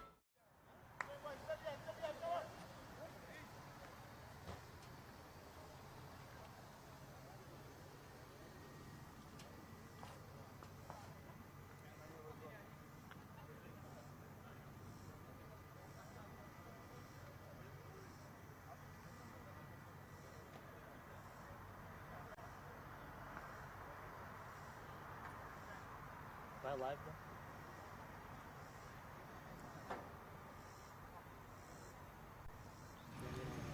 And here we go. Welcome back to Church Street Park and welcome Heath Richards back into the attack.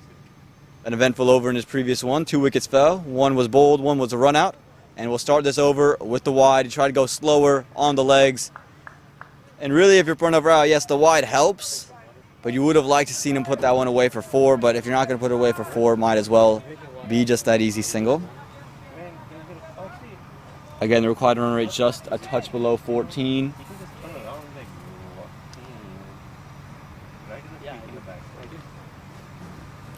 So here we go. Heath Richards once again has to re-bowl that delivery, this time towards off stump, and it just hits straight to the man at cover. They are going to score it across for a single. So 2 runs off of that first delivery because of the wide. More importantly, Xavier Marshall's on strike. He ended the last over with a big 6. So we know what kind of player he is. Once he's in, he's hard to get out.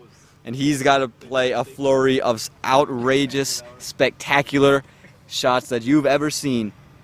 Got to have one of the best innings that you've ever seen in the last 7 overs here. 95 runs required from 6.5 is an uphill task. You need 13.9 runs and over. That means 2 boundaries at the very minimum.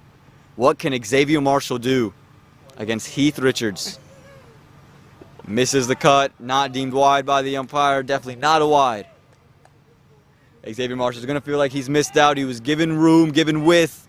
Could have easily put that one behind point and send it for 4.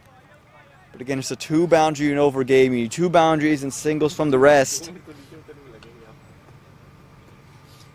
That would just make this so much easier. But right now, nothing coming easy for the Somerset Cavaliers. Comes down the track, slashes it through covers, but just enough to pick out the fielder. They're going to push for 2. Is he going to get back in time? Yes, he will. Good running from these 2 in the middle. They know the situation. We've seen lackluster running from them throughout the 2 games they've played.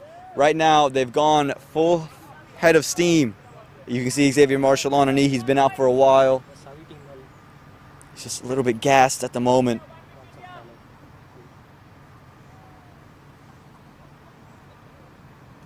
Here we go, coming back in. This time stays in his crease. Heaves this one through the leg side. Is it just going to be 1? Yeah, it just looks like it's going to be 1. Sharp work by the man at mid-wicket on the circle to keep it to just 1. So no boundaries in the overs yet.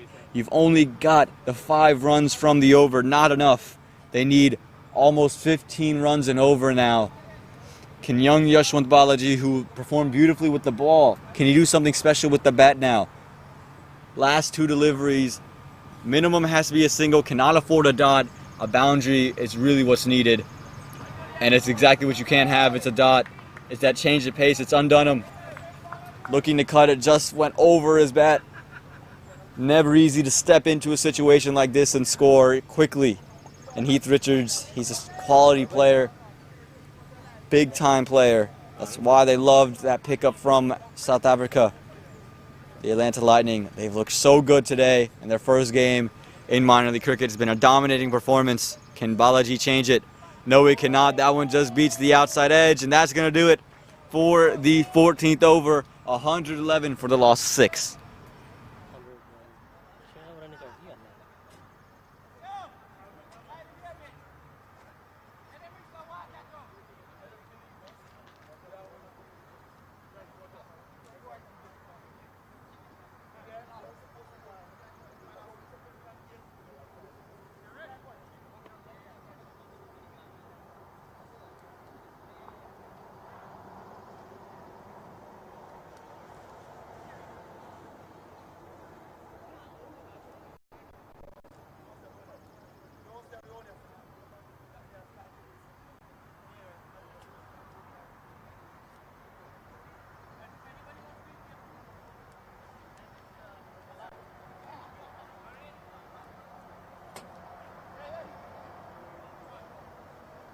Reset.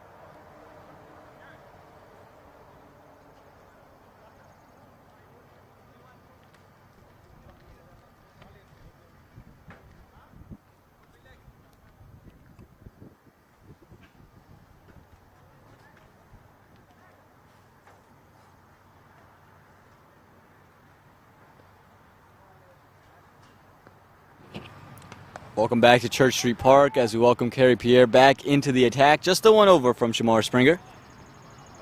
Again, Kerry Pierre, he's been very, very good, making life very, very tough for the Somerset Cavaliers batsmen.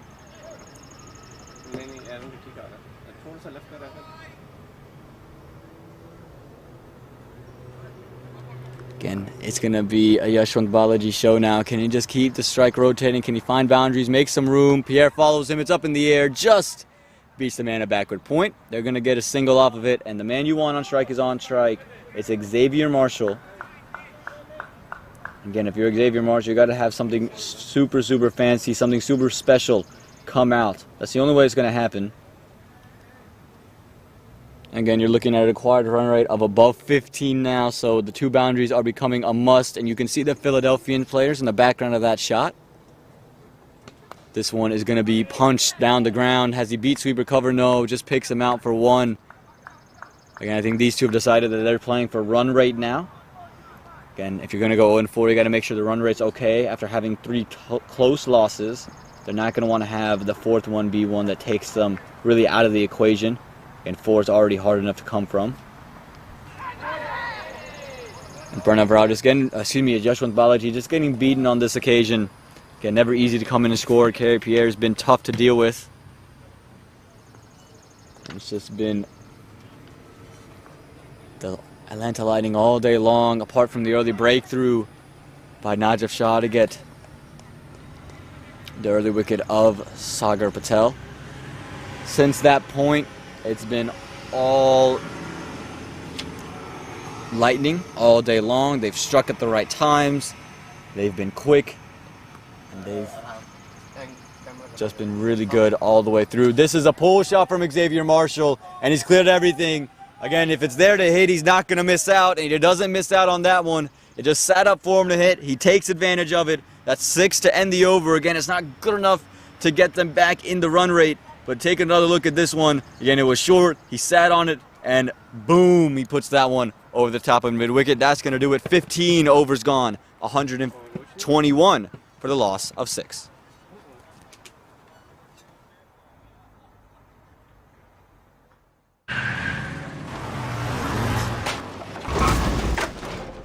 What's up, Doug?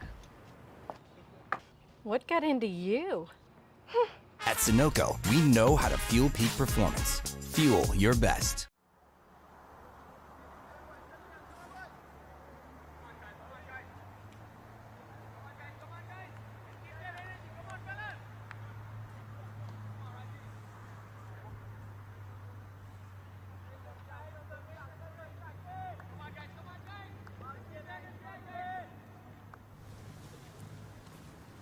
Welcome back to Church Street Park. Kyle Phillip coming in here in the 16th over.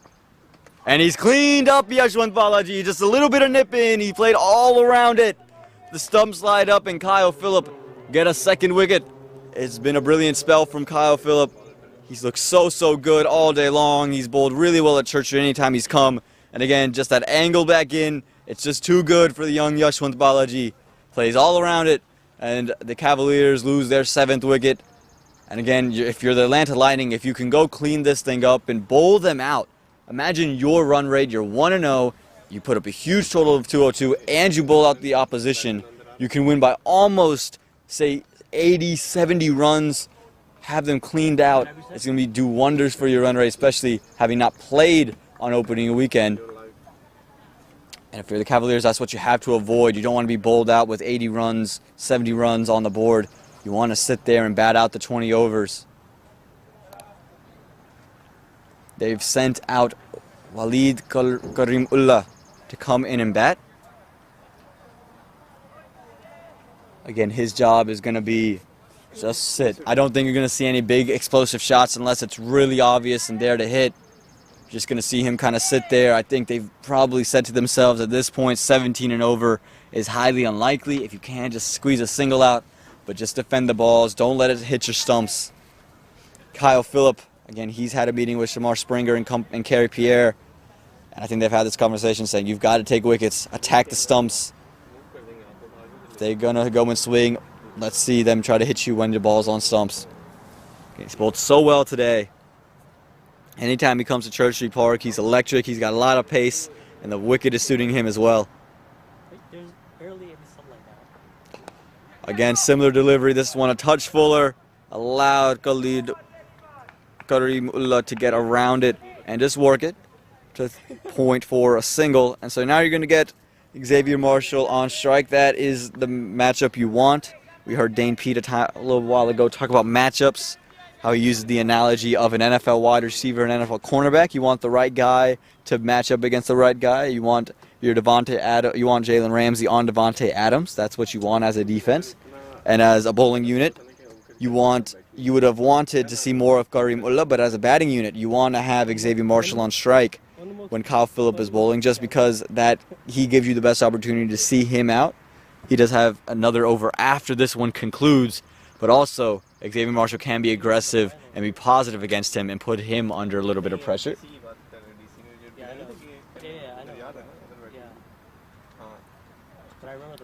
This one, oh, he's cleaned him up! And there's a celebration there. Xavier Marshall, he wanted to go all the way across the line, should have played straight through over the offside. Kyle Phillip has said all day long he's going to angle him back into the stumps, exactly what he does, and he's hit off stump.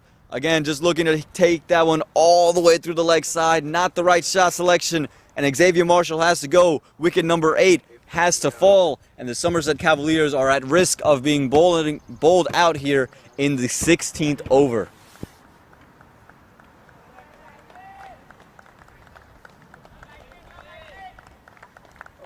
Karimullah is going to be at the non-striker's end, and as you see the replay of all the boundaries that were hit, and Xavier Marshall, saw him play a couple of big shots. You saw Richard Allen play some big ones, and again, just never really worked out the way they wanted it to. They had a couple of things go right for them here and there, and you see the massive gap between those last two highlights. Again, nothing really looking so convincing. They never really got off to the right start. Salih Iqbal went for the big one early, but when he was dismissed, Chandrapal Hemraj later was dismissed, and just wickets kept falling at one end or another. It's been an absolute display, an absolute clinic here for the Atlanta Lightning. It's exhibition at the moment. And Kyle Phillip, I don't think he was going to be done. He's going to want the last two. He's want to get his fifer. So here we go. Kyle Phillip storming in. The new man, Damian Jacobs, went short, allows him to get off the mark with a single. Again, if you're Kyle Phillip, you're going full, you're attacking the stump, say, drive, drive me, drive me, drive me. Again, he's been on point. He's putting on an absolute clinic all day today.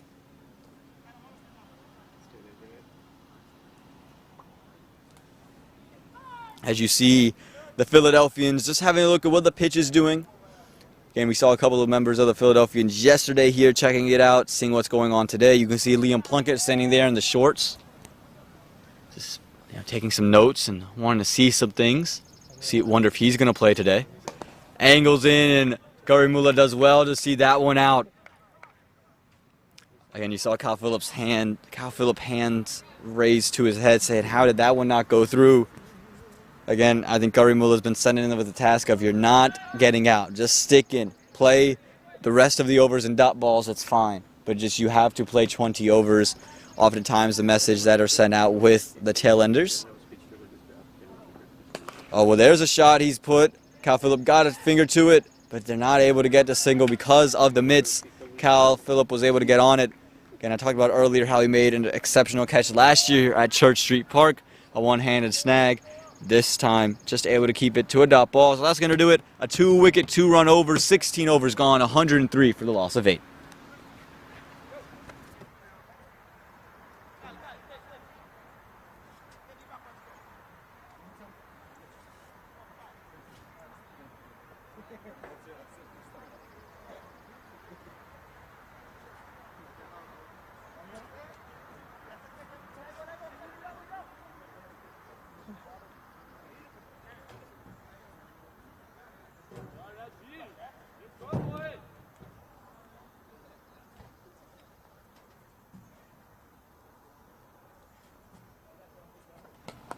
Welcome back, as they're going to bring on Reddy, who had an expensive first over, going for 20. Really the one bowler that didn't have a lot of success. They're going to try to build up his confidence. Sending him to bowl with the tail enders. A strike through the offside from Damian Jacobs. Gonna just be one. But again, this is all they're looking for. They're saying if it's on stumps, just defend it away. If there's anything room, you can put it away, but make sure it's on the ground. Again, they're going to want to bat out these 20 overs, make it as close as they can. Again, as we head into the second match here at Church Street Park. Work through the leg side. They're going to get a single from it. Again, not trying to do too much here, the Somerset Cavaliers, just trying to survive. They're going to fall to 0-4 at the conclusion of this match. It's not the way they would have wanted to start their minor league cricket season, nor start their holiday weekend here at Church Street Park. Going 0-2 in their first two. But unless something magical and miraculous happens here, it's all but certain. They need 78 from 3.3. That means they have a required run rate above 23. Just not possible with the wickets left. Again, Reddy is being tight on the legs, not giving any room to Damian Jacobs. Oh, he's tipped it up in the air. It's just fallen short. Again, if you're the Atlanta Lightning, you're not going to mind giving up that single. You're trying to create that wicket-taking opportunity and nearly just did just a little hold up in the wicket. It was through the shot quickly, Damian, and it just misses the man at short cover, just bounces in front of him. Would have been a sensational catch, but just never really got there. Now he's got Karimullah on strike. Goes for the big one, and he's cleaned up. Not what the Cavaliers needed. A look down from Damian Jacobs. Khalilullah was looking to take that one from the off stump to the leg side. We've seen that countless times for the Somerset Cavaliers, and that's the way they've been dismissed. Try to do it one more time, and again, missed out completely. Just needed to block it away. It was flighted up. He invited him to do so, and only off stump is rattled. The bail falls, the zing bail lights up, and that is all she wrote. 17 overs gone, 126 for the loss of 9.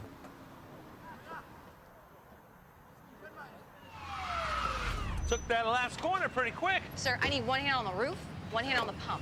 Timeout for Sunoco Go Rewards. Keep pumping. With new Sunoco Go Rewards, when you fuel, you save, because rewards come first.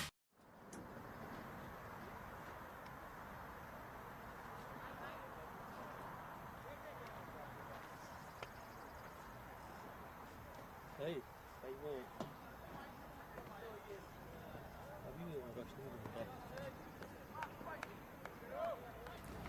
Welcome back to Church Street Park.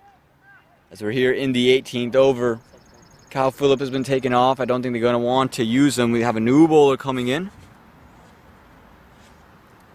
As this one is worked through the offside by Damian Jacobs. He likes room. It's going to be one, maybe two. Oh, it's going to be four, I think.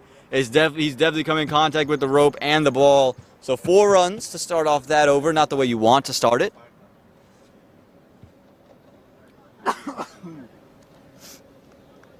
As it is Mathani coming into bowl. Just gave some room to Damian Jacobs. He's been so tight all day. Again, I think I continued to be tight, and we've seen a lot of balls go through guys when they try to go across. People thought maybe a bowl. No, it was just a quick pair of hands, quick pair of gloves. Matthew Wade with the iconic quote, "I'm not Dhoni, not quick like Dhoni." Well, that was quick like Dhoni. But again, Mathani, he's been so tight. Gave up 13 runs in the 4 overs, or excuse me, his 2 overs previous to this, 3 overs previous to this. He's looking for wicket number 3, and again, it would be a huge wicket. Najib Shah is at the non-strike. Damian Jacobs is up in the air. Who's going to find it? I think it's going to fall safe in no man's land. It has. Damian Jacobs once again hits one up in the air, and once again it falls in no man's land. But now it's Najib Shah, the skipper. He's in last. Can Mathani pick up this wicket here in the 18th over? Be a huge wicket to take. The run rate for the Atlanta Lightning is what you're playing for. They got the win already in hand. There's no chance really for the Cavaliers to get back into this one. But can they bowl out this side of the New Jersey Somerset Cavaliers? That's going to be the big question. Here we go. Coming around the wicket, Mathani. Right on stumps. And they're able to get a single away.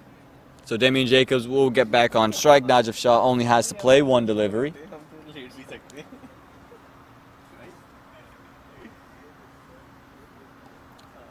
So here we go. Again, Mathani's got Damian Jacobs to play in the air once. It just fell in no man's land. Can he get him to play in the air again? Here's a switch hit. deemed wide by the umpire. And again, on a switch hit, if the batsman is going to reverse his stance, it can only be wide on either side if it's past the wide line. That one clearly passed the wide line. So that's why it was given a wide. This one, Damien Jacobs looking to take a late stab at, unable to do so. And back to that switch hit. Had the ball gone to the leg side and he missed it, it would not have been a wide because he repositioned himself. It could only be a wide if it was past the wide line on the leg side. So it's a good rule implementation. This one hit straight back. It's going to fall in no man's land once again for Damien Jacobs. And it's just going to be one to end the over. He'll retain strike 134 for the loss of 9.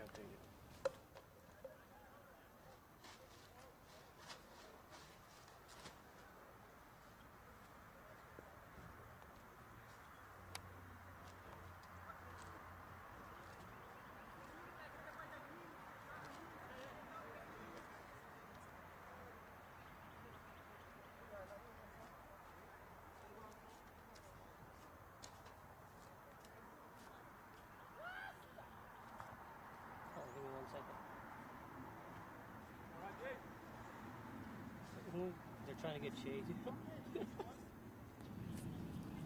Welcome back. Ready back into the attack here at Church Street Park. The Lightning are sure to win this matchup. They're looking for that last wicket. Damien Jacobs misses with some width. And here we go. We got two new cricket fans. I actually talked to them yesterday, and they were really excited about the cricket. They were talking all about it as Damien Jacobs again plays in the air. Will this one find a man? No, it's going to fall safe again.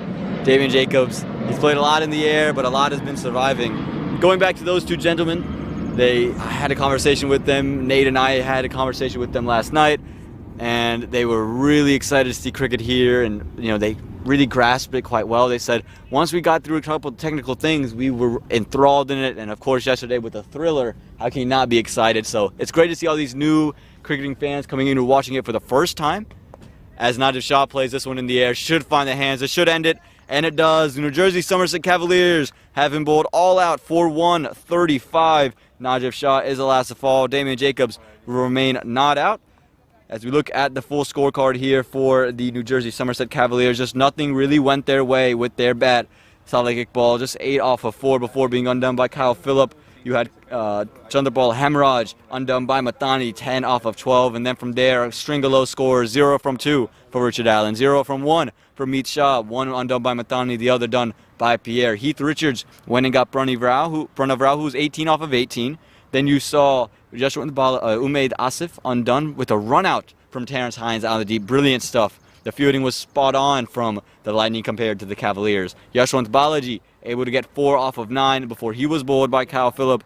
Then you had Xavier Marshall. His wicket fell. That's when the game was cemented. 61 from 47. Kyle Phillip picked up his wicket as well. Walid Karimullah picked up 2. Damien Jacobs was 10, not out. And Najib Shah, he gets out for 1. Walid and Najib both undone by Reddy.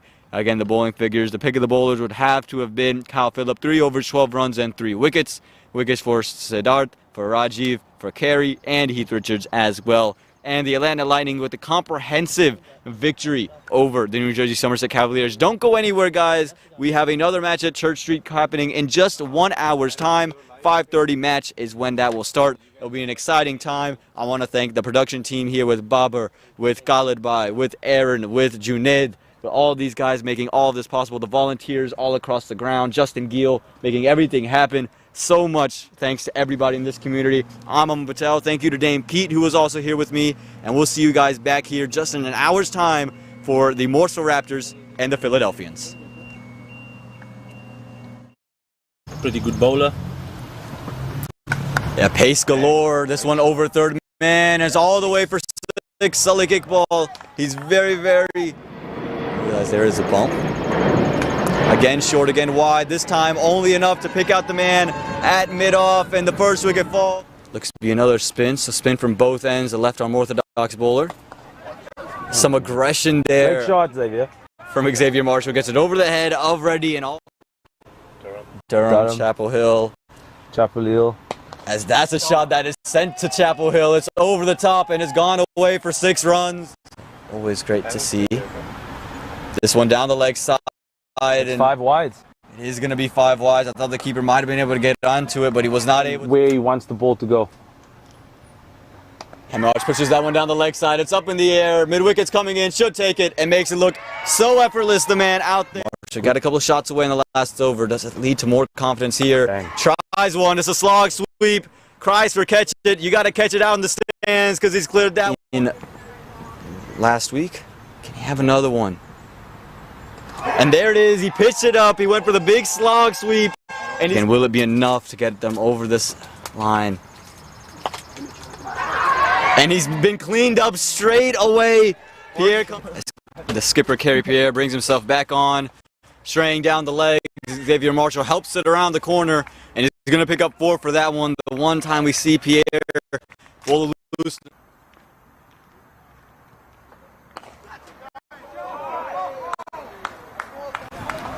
And Pranav Rao is going to get the boundary scoring going, made some room for. So let's see what Xavier Marshall tries to do. It's down the leg side. He's worked it into the leg side. Has he worked it to the boundary? He has. It's well enough. He's beating the fielder. Got 2. So here we go. Heath Richards again. Angling into the stumps. Pranav Rao trying to take it over mid-wicket. Richards, does he continue to try to pull some of those cutters? Does pull the cutter. It's hit straight back. Fielder there is falling just in front of him and is going to go a couple of bounces. And your Umaid Asif. This one a full toss down the leg side. Worked behind square, but not good enough to beat the fielder backward square, but good enough to earn them 2.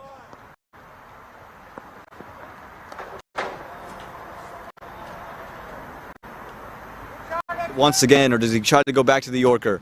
No, tries to go back to the Yorker. Missed the length. Xavier Marshall. Just been really good all the way through. This is a pull shot from Xavier Marshall, and he's cleared everything. Again, if it's there to hit, he's got Kyle Phillip coming in here in the 16th over. And he's cleaned up Yashwant Balaji. Just a little bit of nip in. Yeah. But I remember the guy from This one, oh, he's cleaned him up. And there's a celebration there. Really got there. Now he's got Karimullah on strike. Goes for the big one, and he's cleaned up. Not what the Cavaliers needed. Again. As this one is worked through the offside by Damian Jacobs. He likes room. It's going to be 1, maybe 2. Oh, it's going to be 4, I think. It's great to see all these new cricketing fans coming in and watching it for the first time. As Nadir Shah plays this one in the air. Should find the hands. It should end it. And it does. The New Jersey Somerset Cavaliers have been bowled.